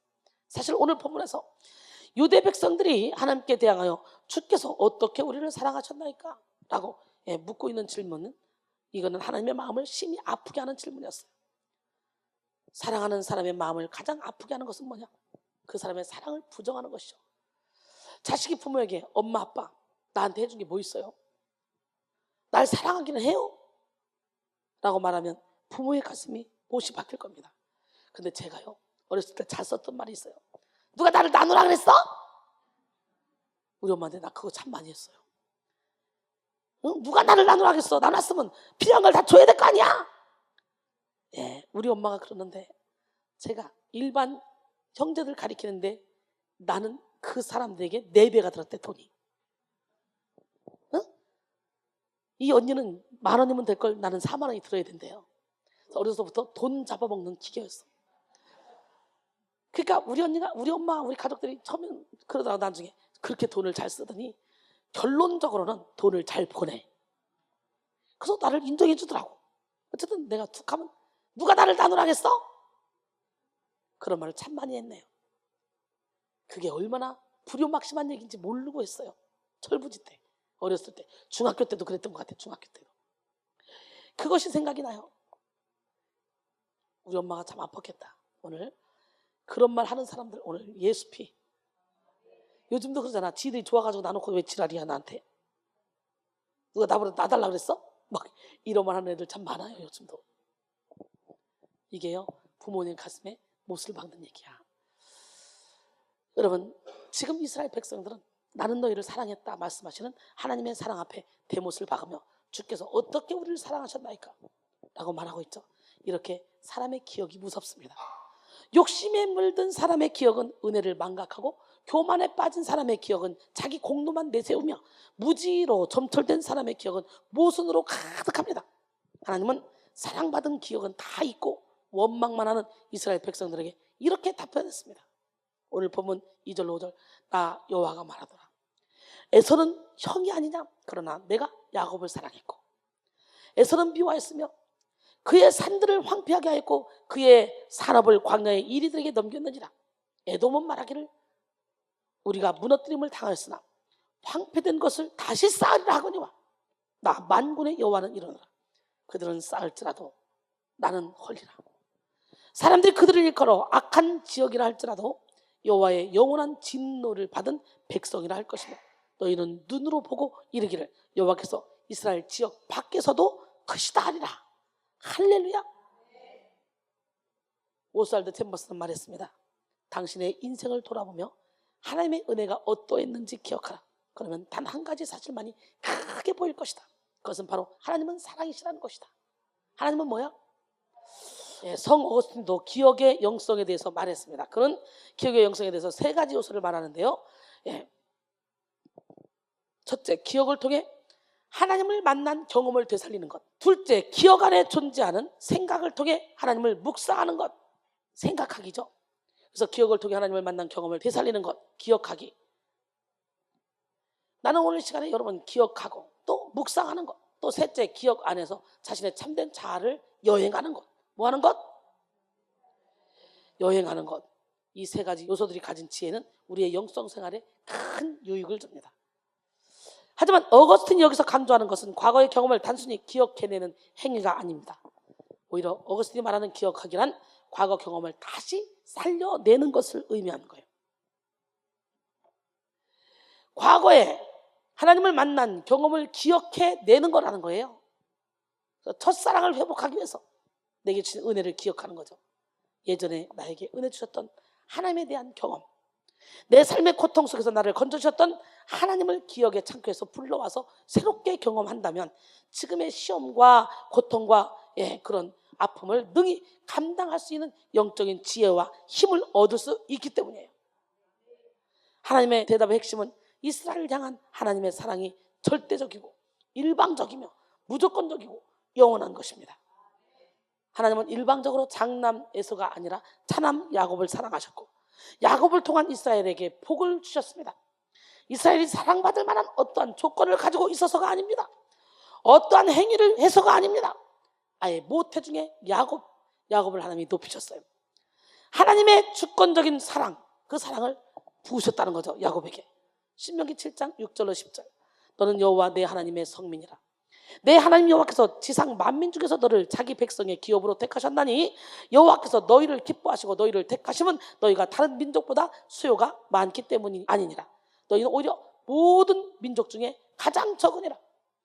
여호와께서 다만 너희를 사랑하심으로 말미암아 또는 너희의 조상들에게 하신 맹세를 지키려 하심으로 말미암아 자기의 권능의 손으로 너희를 인도하여 내시되 너희를 그 종되었던 집에서 애굽 왕 바로의 손에서 속량하셨나니 그런즉 너는 알라 오직 내 하나님 여호와는 하나님이시오 신실하신 하나님이시라. 그를 사랑하고 그의 계명을 지키는 자에게는 천대까지 그의 언약을 이행하시며 인애를 베푸시며 그를 미워하는 자에게는 당장에 보응하여 멸하시나니 여호와는 자기를 미워하는 자에게 지체하지 아니하시고 당장에 그에게 보응하시느니라 그랬어요. 하나님은 오히려 사랑받을 조건이 없는 듯한 야곱을 택했습니다. 이는 야곱의 형인 에서의 후손들이 세운 나라인 에돔의 멸망을 통해 우리가 분명히 확인할 수 있는 사실이죠. 하나님의 선택과 언약과 불변하는 사랑이 없었다면 이스라엘 역시 에돔처럼 벌써 멸망해서 사라져야 했을 것이기 때문입니다. 그러니까 에돔 족속이 아무리 세워도 하나님이 다 허물어 버리겠다잖아. 야곱을 세우겠다잖아. 사실 에서는 하나님이 선택하시는 주권적인 사랑을 인정하고 그런 하나님이 선하신 뜻 앞에 겸손했어야 했습니다. 그러나 에서는 하나님에 대해서 반박했습니다. 반역했어요. 천상적이며 영적인 일들을 세상 쾌락과 바꾸었고 야곱을 미워했으며 야곱을 죽이려고 했습니다. 에서는 하나님께서 자기에게 요구하셨던 말을 즉 하나님 자기보다 어린 자인 동생 야곱을 섬기라는 하나님의 요구를 받아들이지 않았습니다. 에서는 하나님의 주권에 신경질을 내고 거부했습니다. 또 야곱이 이스라엘 나라가 되고 에서가 에돔이라는 나라가 되었을 때 에돔 족속은 에서가 가졌던 야곱 즉 이스라엘에 대한 증오심을 불태웠습니다. 그래서 이스라엘 백성들이 430년 만에 이제 어떻게 해요?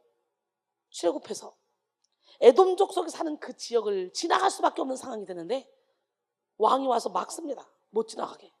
그래서 결국은 돌아가는 역사도 일어나죠. 형제국인데도 불구하고 여러분 구약에서 계속 순환되는 주제가 바로 이스라엘 향해 초점을 맞춘 에돔의 증오입니다. 에돔은 일방적으로 이스라엘을 공격하고 불합리하게 행동한 경우가 참 많았습니다. 에돔은 이스라엘과 인척 관계에 있으면서도 환난당한 그런 이스라엘을 돌아보지 않을 뿐만 아니라 강대국과 손을 잡고 오히려 이스라엘을 침략했습니다. 오바댜 1장 10절로 11절 내가 내 형제 야곱에게 행한 포악으로 말미암아 부끄러움을 당하고 영원히 멸절되리라. 내가 멀리 섰던 날 곧 이방인이 그의 재물을 빼앗아가며 외국인이 그의 성문에 들어가서 예루살렘을 얻기 위하여 제비 뽑던 날에 너도 그들 중 한 사람 같았느니라 그랬어요.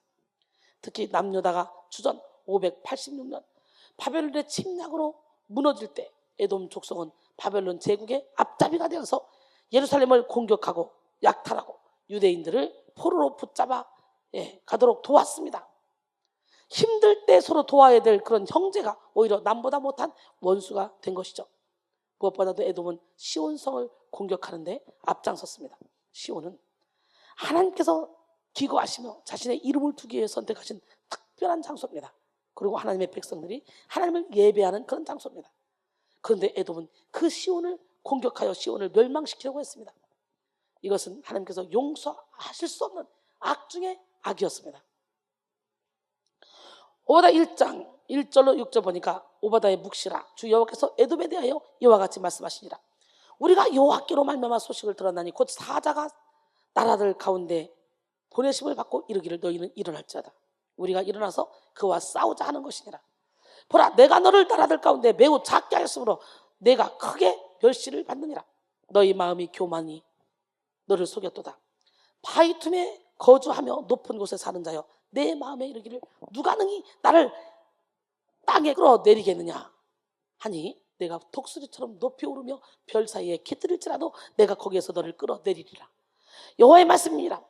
혹시 도둑이 내게 이르렀으며 강도가 밤중에 내게 이르렀을지라도 만족할 만큼 훔치면 그치지 아니하겠느냐? 혹시 포도를 따는 자가 내게 이르렀을지라도 그것을 얼마쯤 남기지 아니하겠느냐? 내가 어찌 그리 망하였는고, 에서가 어찌 그리 수탈되었으며 그 감춘 보물이 어찌 그리 빼앗겼는고. 이렇게 하나님은 악한 에서를 미워하시고 야곱을 주권적으로 사랑하셨습니다. 그런데 이스라엘 백성들은 하나님의 사랑을 잘 알지 못했어요. 그들은 은혜를 깨닫지 못하고 자주 하나님께 대적했습니다. 하지만 하나님은 끊임없는 사랑으로 그들을 대하고 있습니다. 오늘 본문에서도 하나님의 사랑을 의심하고 따지는 이스라엘 백성들을 향해 오래 참으시는 하나님의 사랑을 볼 수가 있어요. 하나님은 사랑에 무지한 그들 앞에 이제 어쩔 수 없이 침묵하셔야 했습니다. 오늘 본문인 말라기서 이후에 하나님은 무려 400년을 침묵하셨어요. 아무리 말해도 이스라엘 백성들이 깨닫지 못했기 때문에 선자를 보내고 왕을 보내고 수도 없이 많은 말을 해도 깨닫지 못하니까 하나님은 이제 침묵해버려. 그래서 때로는 하나님이 우리에 대해서 너무 화가 나면 침묵하실 때가 있어요. 예, 존귀하나 깨닫지 못하는 사람은 멸망하는 짐승 같다고, 예, 시편 49편 20절은 말씀하십니다. 사랑하는 성도 여러분, 오늘 여러분은 여러분의 기억을 돌아보시기 바랍니다. 우리 인간은 죄로 말미암아 감사를 잊고 원망을 기억하고 은혜를 잊고 불평을 기억합니다. 혹시 여러분 지금까지도 아파하고 힘들어하는 문제가 잘못된 기억으로 말미암은 것은 아닌지 한번 살펴봐야 돼요. 우리는 설령 부당하게 상처받고 억울하게 고통받았다고 해도 그 모든 과정을 하나님의 섭리에 맡기고 용서로 새롭게 해야 될 줄로 믿습니다. 여러분의 기억을 고통스러운 과거에 묶이는 것은 내 영혼에 악한 독을 주입하는 것과 마찬가지이기 때문이에요. 프랑스의 철학자 폴 리ቄ르는 기억, 망각 그리고 역사에서 용서하는 일종의 기억을 취하는 것, 즉 비탄의 시기를 종결시키는 것이다. 뭐가? 용서. 용서는 일종의 기억을 치유하는 것, 즉 비탄의 시기를 종결시키는 것이다. 용서는 기억의 미래를 제공한다라고 말했습니다. 용서와 감사는 기억의 치료제입니다. 오늘 여러분 용서하지 못하는 사람 용서하시고 사랑하지 못하는 사람 사랑하시기 바랍니다. 예, 손을 잡고 살아도 부족한 세상, 용서하며 살아도 부족한 세상입니다. 오늘 사랑하며 용서하며 손을 잡고 살기로 결단합시다. 용서와 감사는 기억 치료제. 오늘 여러분의 기억을 치료해야 돼. 용서할 때 비로소 우리는 객관적인 기억에 다다를 수 있고, 감사할 때 비로소 우리는 현실적인 기억에 가까워질 수 있습니다. 이 시간 여러분 모두가 본문 속 이스라엘 백성들처럼 악한 기억의 왜곡에 묶여서 상처만 뿜어내고 있다면 용서와 감사로 기억을 치료받으시고 새로운 삶을 살아가시기를 원합니다. 감사할 때 절망은 소망이 되고 용서할 때 고통은 찬송이 됩니다. 아멘. 사랑하고 살아도 모자란 세상, 내 이웃을 내 몸같이 사랑하라 하셨네. 아, 그러나 나는 왜 아직 사랑하지 못하나. 주님 사랑받기 바라며 어찌하여 사랑 못하나. 오 사랑의 주님, 나도 사랑하게 하소서. 용서하고 살아도 부족한 세상, 너희 중에 죄 없는 자 돌로 치라 하셨네. 아 그러나 나는 왜 아직 용서하지 못하나. 주님 용서받기 바라며 어찌하여 용서 못하나. 오 평화의 주님 나도 용서하게 하소서. 손을 잡고 살아도 힘이 든 세상 서로 힘이 되어 걸어가라 하셨네. 아 그러나 나는 왜 아직 손을 잡지 못하나. 주님 내 손 잡기 바라며 어찌하여 잡지 못하나. 오 자비의 주님 나도 손을 잡게 하소서. 오 사랑의 주님 나도 사랑하게 하소서. 오 자비의 주님 나도 손을 잡게 하소서. 아멘이십니까? 우리 하나님 멋쟁이 하나님은 살아계십니다. 오늘 기적의 하나님 능력의 하나님 앞에 여러분 자신을 온전히 내어드리고 그리고 용서와 감사하실 때 기억의 지도자가 용서와 감사라는데 우리는 용서할 때 객관적인 기억에 다다를 수 있고 감사할 때 비로소 우리는 현실적인 기억에 가까워질 수 있습니다. 이 시간 우리 모두가 본문 속에 이스라엘 백성들처럼 악한 기억에 왜곡된 기억에 묶여서 상처만 뿜어내는 그런 삶이 아니라 용서와 감사로 기억을 치료받고 새로운 삶을 사는 그런 축복의 통로가 되기를 원합니다. 감사할 때 절망은 소망이 됩니다. 감사할 때 고통은 찬송이 됩니다.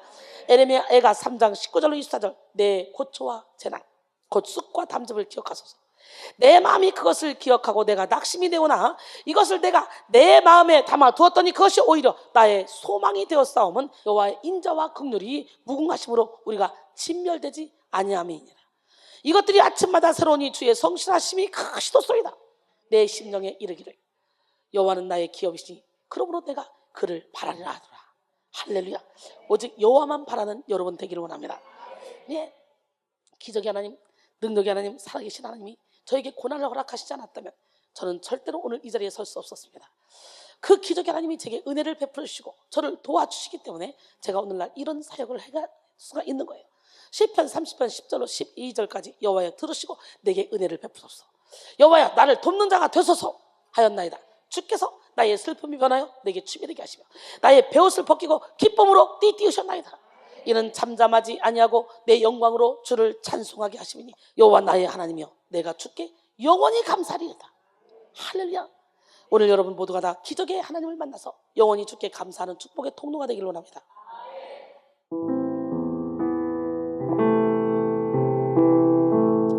그 어느 날 새가 그물에 걸림같이 내 삶 속에 덫이 임했네. 몸부림쳤지만 허우적거렸지만 나는 약한 자였었네. 그 어느 날 아무 예고도 없이 내 삶 속에 슬픔이 임했네. 원인을 찾으며 애써봤지만 나는 무력한 자였네. 내 영혼아 내가 어찌하여 낭망하며 불안하여 하는고. 너는 하나님을 바라라. 그 얼굴에 도우심을 인하여 내가 오히려 찬송하리라. 나의 좋으신 주님, 태양을 멈추며 혈루증을 고쳤던 주님, 기적의 하나님, 능력의 하나님, 그는 나를 고쳐주셨네. 내 영혼아, 내 영혼아, 내가 어찌하여 낭망하며 불안하여 하는고. 너는 하나님을 바라라. 그 얼굴에 도우심을 인하여 내가 오히려 찬송하리라. 나의 좋으신 주님, 죽은 자를 살리며 모든 병을 고쳤던 주님, 기적의 하나님, 능력의 하나님, 그는 여러분을 고쳐주셨네. 아픈 곳에 손 얹히고 내 영혼아, 내가 어찌하여 낭망하며 불안하여 하는고. 너는 하나님을 바라라. 그 얼굴에 도우심을 인하여 내가 오히려 찬송하리라. 나의 좋으신 주님, 죽은 자를 살리며 모든 병을 고쳤던 주님, 기적의 하나님, 능력의 하나님, 그는 여러분을 고쳐주셨네. 그는 나를 고쳐주셨네. 여러분의 베옷을 벗기고 기쁨으로 띠띠우신 하나님, 슬픔이 변하여 춤이 되게 하신 하나님, 그 하나님은 고난을 통해 만나주십니다. 예, 하나님은 아무리 말해도 하나님의 사랑을 깨닫지 못하는 이스라엘 백성들을 향해서 400년이라는 세월 동안 아픈 마음으로 침묵하셨습니다. 때로는 침묵이 더 큰 말씀이 들어있다는 걸 우리는 알아야 돼요. 욥이 하나님께 훈련받을 때 욥의 의가 막 드러나면서 우리 하나님은 침묵하셨습니다. 욥이 앞으로 가도 그가 보이지 않고 뒤로 가도 그가 보이지 않으며 분명히 왼쪽에서 일하시나 그가 보이지 않고 오른쪽으로 돌이키시나 내가 배울 수 없구나. 그러나 내가 가는 길을 그가 아시나니 그가 나를 단련하시려면 내가 순금같이 나오리라. 욥기 23장 8절로 10절 말씀이에요. 그러기에 예언한다, 방언통변한다. 그래서 여기저기 쫓아다니면서 기도만 했더니 막 예언이 나오고 방언통변이 나온다. 이거 가짜입니다. 정신 차리세요. 성경만이 진리입니다. 예언을 해도 오로지 말씀 안에서 예언하고 말씀이 없는 건 무조건 버려야 됩니다. 예언은 교회를 세우고 덕을 세우고 사람을 세우는 게 예언이, 점치는 게 예언이 아니에요. 우리 하나님은 살아계십니다. 때로는 너무너무 어이없는 짓을 하면 하나님은 침묵해요.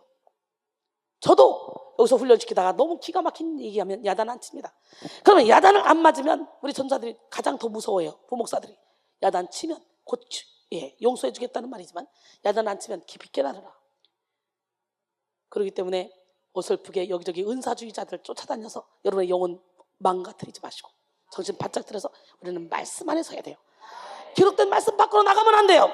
하나님의 사랑을 깨닫지 못하는 사람들을 향하여 하나님은 사랑의 증표로 그 아들 독생자를 이 땅에 보내주셨습니다. 하나님이 세상을 이처럼 사랑하사 독생자를 주셨으니 이는 그를 믿는 자마다 멸망하지 않고 영생을 얻게 하리라. 빌립보 2장 6절 이하에 딱 보니까 우리 하나님은 겸손한 마음, 온유한 마음을 품으신 예수님을 이 땅에 보내주셨네. 그런데 하나님과 동등됨을 취할 것으로 여기지 아니하시고 오히려 종의 형체를 입고 이 땅에 오셨대요. 그래서 사람들과 같이 되어 죽기까지 복종하셨어요. 십자가에 죽으시고 우리 하나님 멋쩍이 하나님 살아계실 때 그 주님이 십자가에 죽으심으로 말미암아 우리는 예수 그 보혈로 모든 원죄, 과거에 지은 좌범죄, 조상들이 지은 죄, 현재 짓고 있는 죄, 앞으로 지을 죄까지도 싹 다 씻어놓으셨어. 오늘 그 예수를 믿어야 돼요. 근데 문제는 예수를 믿는 믿음이 없더라는 거지. 무슨 일만 터지면 다 자기 이론, 자기 생각, 자기 지연, 학연 막 찾아가서 해결하려고 몸부림치더라 이거지. 그래서 고린도서 13장 5절에 보니까 너희 안에 믿음이 있는가 확증하라는 걸 스스로. 오늘 로마서 5장 8절에 우리가 아직 죄인 되었을 때 그리스도께서 우리를 위하여 죽으심으로 하나님께서 우리에 대한 자기의 사랑을 확증하셨다는 거예요. 할렐루야. 마귀는 우리가 고난당할 때마다 하나님은 너 사랑하지 않아, 하나님은 너 사랑하지 않아, 너는 이런 죄를 졌는데 무슨 사랑을 해. 그리고 마귀는 우리의 기억 속에 하나님의 은혜를 자꾸 지우려고 그래. 그래서 원망과 두려움, 불평만 막 쌓아놓으려고 그래. 그래서 기억하고 있는 것이 좋았던 기억보다 안 좋았던 기억들이 더 각인된 이유가 그겁니다. 우리는 은혜는 돌 위에 새기고 상처는 물 위에 새겨야 돼. 근데 여러분 거꾸로 하잖아요. 상처는 돌 위에 새기고 은혜는 물 위에 새기니까 은혜는 생각지도 않고 10개 중에 9개 잘해주고 1개 야단치면 1개만 딱 기억해놓고 그거 가지고 오기를 품잖아. 그게 인간이잖아. 오늘 예수피. 여러분 우리는 오늘 십자가를 들고 하나님의 사랑을 기억해야 돼요. 십자가를 튼튼히 붙잡고 기억의 전쟁, 기억의 싸움터에서 승리해야 돼요. 생명보다 더 귀한 아들을 주신 하나님의 사랑을 기억하며 모든 왜곡된 기억을 다 몰아내는 그런 시간이 되기로 합니다. 예, 요한복음 15장 13절에 보니까 사람이 친구를 위하여 자기 목숨을 버리면 이보다 더 큰 사랑이 없다는 거예요. 예, 이웃을 사랑함으로 우리는 사망에서 생명으로 옮겨진다는 거예요. 요한일서 3장 14절도 보니까 오늘 사랑은 이웃에게 악을 행하지 않나니 그러므로 사랑은 율법의 완성이라는 거예요. 예수님의 사랑의 너비와 길이와 높이와 깊이를 깨달아 사랑으로 충만해지는 순간 우리 하나님은 우리를 통해 놀라운 능력을 행할 줄 믿습니다. 예수님의 사랑으로 충만해집시다. 할렐루야. 예, 사랑하는 성도 여러분, 하나님의 사랑에도 불구하고 우리의 인생에는 광야와 골짜기 같은 고난이 있을 수가 있습니다. 하나님이 우리를 사랑하시지만 우리의 어린 시절에 부모로부터 학대를 당할 수도 있고 또한 예, 우리가 성장하는 과정에서 수많은 어려움을 겪을 수도 있는 거예요. 왜냐하면 하나님은 우리가 온실 속에 화초로 자라나기를 원하시는 분이 아니에요. 우리는 자꾸 온실 속의 화초처럼 단맛만 보려고 하지만 우리 인생의 단맛, 쓴맛, 매운맛, 짠맛, 신맛, 맛보고 싶지 않은 온갖 잔맛을 다 허락하시고 이걸 보혈의 피로 다 버무려서 인생의 깊은 맛을 내게 만들어 상처 입은 치유자로 세우기 원하시는 분이에요. 할렐루야. 하나님은 우리가 온실의 화초로 성장하기를 원치 않기 때문에 우리 사랑하는 자녀에게도 고난을 허락하셔서 작은 허물까지도 싹 고난을 통해 씻어내시고 예, 정결한 마음, 깨끗한 마음으로 하나님께 온전히 서기를 원하시는 분입니다. 하나님은 우리가 성장보다 성숙을 원하시고 우리의 겉사람보다 우리의 속사람에 더 관심을 가지고 계신 분입니다. 영원한 생명을 주시기 위해 고난도 활용하시는 하나님. 시편 119편 71절에 보니까 고난 당한 것이 내게 유익이라 이로 말미암아 내가 주의 율례들을 배우게 되었나이다. 하나님은 모든 것을 합력하여 선을 이루어주시는 좋으신 분입니다. 그러게 우리가 예수 안에만 있다면 고난까지도 우리에게 유익이 된다는 거죠. 서양 격언에 냇물에서 돌들을 치워버리면 냇물은 노랫소리를 잃어버린다라는 말이 있습니다. 인생은 과연 마음먹은 대로 안 되는 반대나 저항이나 방해물이 있어야 우리의 영혼 속에서 고뇌를 통해 노래가 흘러나옵니다. 그러므로 우리는 환난과 고통의 기억도 은혜로 깨달을 수 있어야 돼요. 어떤 상황 속에서도 예수 그리스도의 십자가 죽음으로 증명하신 그런 하나님의 사랑을 깨닫는 우리 모두가 되기로 합니다. 로마서 8장 32절 이하에 보니까 자기 아들을 아끼지 아니하시고 우리 모든 사람을 위해 주신 하나님 어찌 그 아들과 함께 모든 것을 우리에게 주시지 않겠느냐. 누가 능히 하나님께서 택하신 자들을 고발하려. 의롭다 하신 이는 하나님이시니 누가 정죄하려. 죽으실 뿐만 아니라 살아가신 이는 그리스도 예수시니 그는 하나님 우편에 계신 자여 우리를 위하여 간구하신 자라. 누가 우리를 그리스도에 사랑해서 끈으로 환난이나 공고나 박해나 기근이나 적신이나 위험이나 칼이나 사망이나 생명이나 천사들 권사들 현재나 장래나 능력이나 높음이나 기쁨이나 다른 어떤 피조물도 우리 주 그리스도 예수 안에 있는 하나님의 사랑에서 끊을 수 없다는 거예요. 그 예수님은 보배시고 우리는 질그릇이야. 이 몸에 질그릇된 몸에 보배 되신 예수님을 주인으로 모시기만 하면 심히 큰 능력은 하나님께 있기 때문에 우리에게 있지 않기 때문에 그 질그릇된 몸에 예수님을 보배로 모시기만 하면 어떻게 돼요? 사방으로 우겨싸도 쌓이지 않고 박해를 받아도 버림받지 않고 거꾸로 됨을 당하도 망하지 않고 악결 막혀 답답해도 낙심하지 않으니 임마누엘 하나님은 우리와 함께 하시기 때문이다. 고린도서 4장 예, 7절로 10절 말씀이죠. 오늘 예수 안에서 잠재된 기억의 상처를 다 드러내어 치유받고 잠재된 무의식 세계 속에서까지도 하나님을 찬양하는 여러분이 되기를 원합니다. 따라합니다. 하나님이여 나를 살피사 내 마음을 하시며 나를 시험하사 내 뜻을 하옵소서. 내게 무슨 악한 행위가 있나 보시고 나를 영원한 길로 인도하소서. 시편 139편 23절로 24절 말씀. 이렇게 다윗도 무의식의 세계를 인정했다는 거예요. 그리고 프로이드는 그러잖아요. 의식 밖으로 올라온 건 10%도 안 돼. 10% 정도. 나머지가 다 잠재의식, 무의식 속에 있다는 거예요. 이것들이 우리의 인생을 조종한다는 거예요. 오늘 우리 하나님, 멋쟁이 하나님, 능력의 하나님의 손에 붙들려서 우리 치료받아야 되지 않겠습니까? 예, 58자 성령 컨퍼런스는 뭐예요? 제목이 뭡니까? 숨은 사람의 혁명이죠. 예, 시리즈로 지금 계속 은혜를 받고 있죠. 1탄 숨겨진 마음의 치유. 예, 숨은 사람의 혁명을 일으키기 위한 첫 번째 단계가 숨겨진 마음을 드러내는 거라 그랬어요. 눌러놓는 것이 아니라 드러내는. 드러내는 만큼 진리에 적용을 받고 드러내는 만큼 성령의 빛을 받으며 드러내는 만큼 새 창조의 역사를 경험할 수 있다고 말씀드렸어요. 근데 이 드러나는 건 뭘로 드러내? 하나님의 말씀으로 드러내. 예, 히브리서 4장 12절 하나님의 말씀은 살아있고 활력이 있어 자유에 나서 어떤 검보다 더 예리해요. 우리의 혼과 영과 및 관조가 골수를 찔러 쪼기까지 하고 또 우리의 마음의 생각과 뜻을 판단한다 그랬어요. 오늘 여러분 모두가 다 드러내고 치는 하나님을 만납시다. 또 두 번째 시간에는 속사람의 마비된 속사람을 깨우는 권능이라는 제목으로 은혜를 나눴죠. 오늘 이 속사람을 마비시키는 게 뭐라 그랬어요? 죄와 상처라 그랬어요. 오늘 고난 가운데 임재하시는 그런 하나님의 권능으로 속사람을 깨우고 거룩의 권능으로 속사람을 깨우고 사명을 받음으로 속사람을 깨우시는 하나님을 만나야 된다 그랬죠. 그리고 3탄에서는 자유를 부르는 억압된 감정이라는 제목으로 은혜를 나눴는데 우리는 감정을 누리며 살아야 되지 감정을 억압시켜야 되는 것이 아니라 그랬어요. 감정을 계속 억압시키다 보면 나중에는 감성 불감증 환자처럼 감성 불능증 환자처럼 이것이 억압시켜서 우리의 각종 질병을 드러낸다. 우리는 그래서 이걸 회복하고 치료받아야 된다 말씀드렸어요. 그리고 오늘 결론적으로 오늘은 무슨 말씀입니까? 시작. 잠재된 기억의 치유. 잠재된 기억. 근데 우리의 기억은 대부분의 뭐라 그랬어요? 대부분의 잘못된 기억이라 그랬어. 내가 만들어낸 기억이라 그랬어. 현실 감각 그대로 기억해놓은 사람 별로 없다 그랬어요. 그렇기 때문에 이 잠재된 기억 때문에 아파하지 말고 이 모든 기억을 다 끄집어서 하나님 앞에 내어드리고 성령의 물로 태우고 생수로 씻고 십자가에 못 박자 그랬어요. 예, 그리고 그 안에 우리는 하나님이 우리에게 주신 그 사랑의 기억, 예, 은혜의 기억만 기억하고 할렐루야. 어두웠던 기억, 아팠던 기억, 상처받았던 기억, 이 기억 속에는 내가 잘못 왜곡되게 해서 기억하고 있는 것들이 많이 있다. 그래서 인간은 다 본질상 진노의 자녀다. 인간은 너나 할 것 없이 다 본질상 진노의 자녀이기 때문에 잘못된 기억을 가지고 평생을 원수로 생각하며 살아갈 수가 있다. 그래서 미워하는 건 살인이다. 그렇기 때문에 살인하고 평안한 사람은 없다. 우리는 무조건 주의 사랑으로 용서해야 된다. 이렇게 배웠습니다. 할렐루야. 오늘 이 시간 아직도 여러분을 괴롭히는 기억이 있습니까? 아무리 안 좋았던 기억을 떠올리더라도 예수님의 그 아팠던 기억을 생각한다면 우리는 그것도 다 이길 수 있다 그랬어요. 예수님은 아무 죄도 없는 분인데 오셔서 예수님이 그 조롱받고 핍박받고 그 아팠던 기억 상상만 해도 아프잖아요. 예, 그 기억을 생각한다면 예수님은 나 때문에 손과 발이 찢겼어. 예수님 나 때문에 이렇게 억울하게 누명을 쓰고 십자가 못 박혀 피 흘려서 물과 피를 다 쏟으셨어. 예수님이 왜 날 사랑하시지? 왜 날 사랑하시지? 예수님처럼 나도 이웃을 이렇게 사랑하라고 사랑하시는구나. 예, 사랑이 구주를 죽게 했습니다. 바로 사랑. 오늘 그 사랑이 여러분을 감고 나기를 원합니다. 예, 오늘 이 시간 진리의 안경, 사랑의 안경, 은혜의 안경을 끼고 여러분의 전체 인생을 다시 바라보는 그런 복을 받기를 원합니다.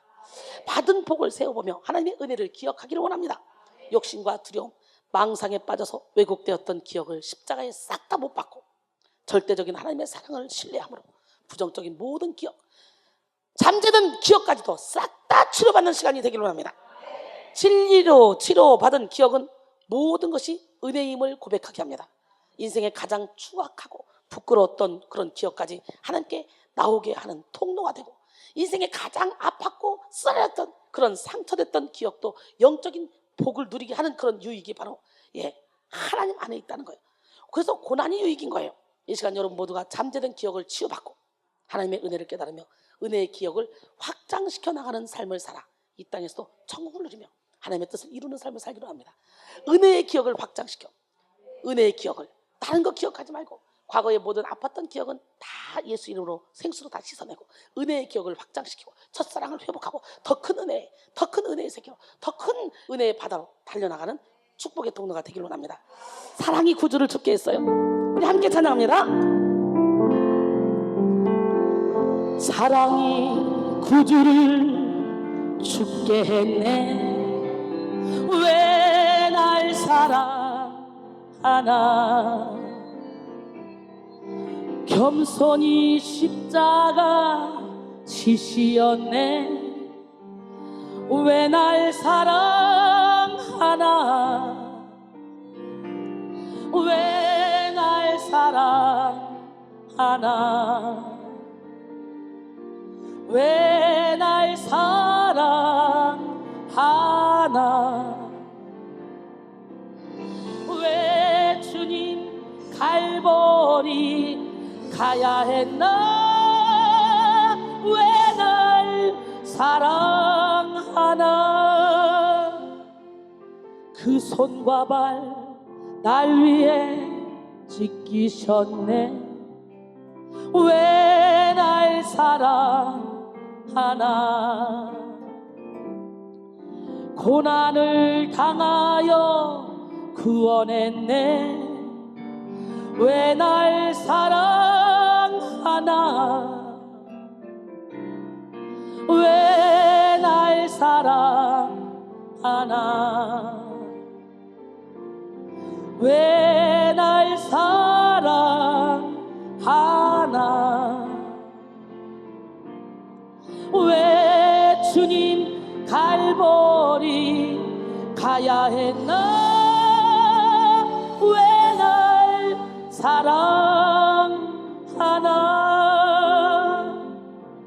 내 대신 고통을 당하셨네.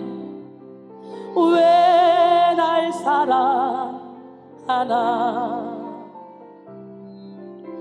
죄 용서 받을 수 없었는데 왜 날 사랑하나. 왜 날 사랑하나. 왜 날 사랑하나.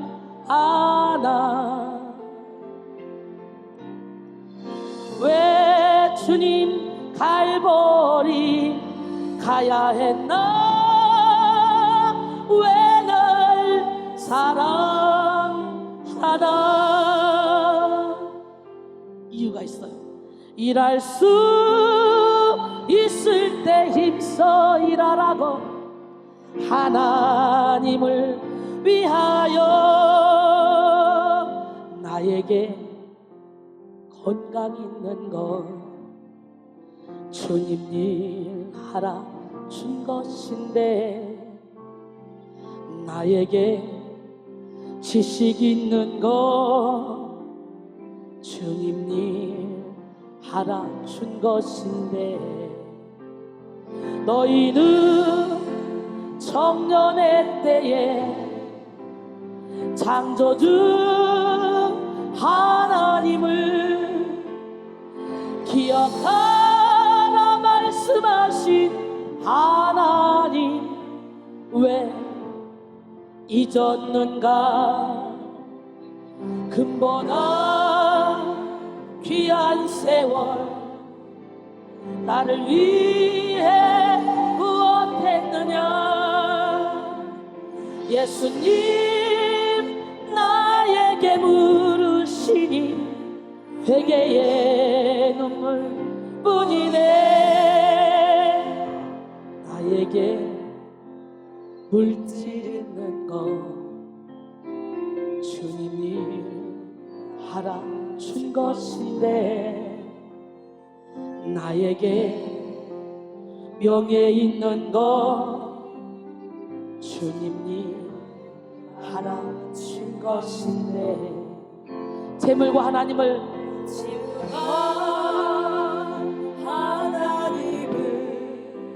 겸하여 섬기지 못합니다. 하나님과 세상도 겸하여 섬기지 못합니다. 오로지 하나님 제1순위 하나님의 영광만을 위해 사는 우리 모두가 되길 원합니다. 왜 잊었는가? 썩을 것 위해서는 수많은 시간을 쓰면서 주님을 위해서 무엇했는지 부끄러운 뿐이네.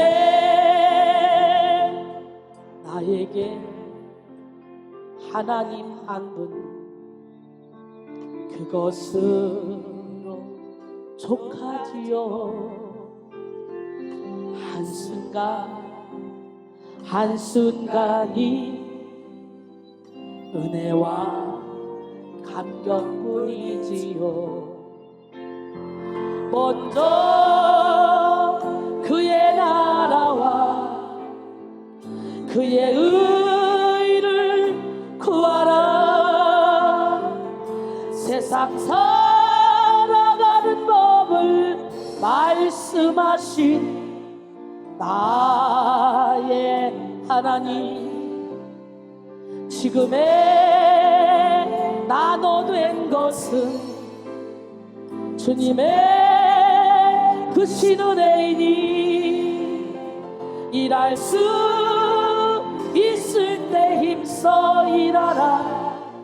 하나님을 위하여 왜 날 사랑하나? 왜 날 사랑하나?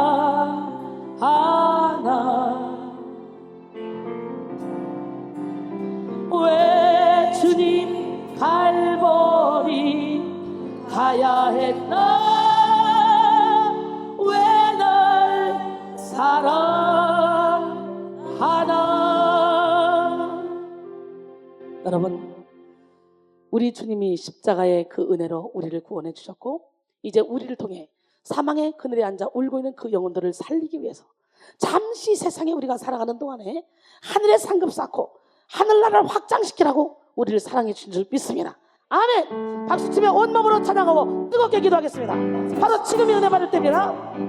잠시 세상에 내가 살면서 항상 찬송 부르다가 날이 더불어 오라 하시면 영광 중에 나아가리 열린 천국 내가 들어가 세상 짐 내려놓고 빛난 멸류관 받아 쓰고서 주와 함께 다스리리. 잠시 세상에 내가 살면서 항상 찬송 부르다가 날이 저물어 오라 하시면 영광 중에 나아가리 열린 천국 내가 들어가 세상 짐 내려놓고 빛난 멸류관 받아 쓰고서 주와 함께 다스리리.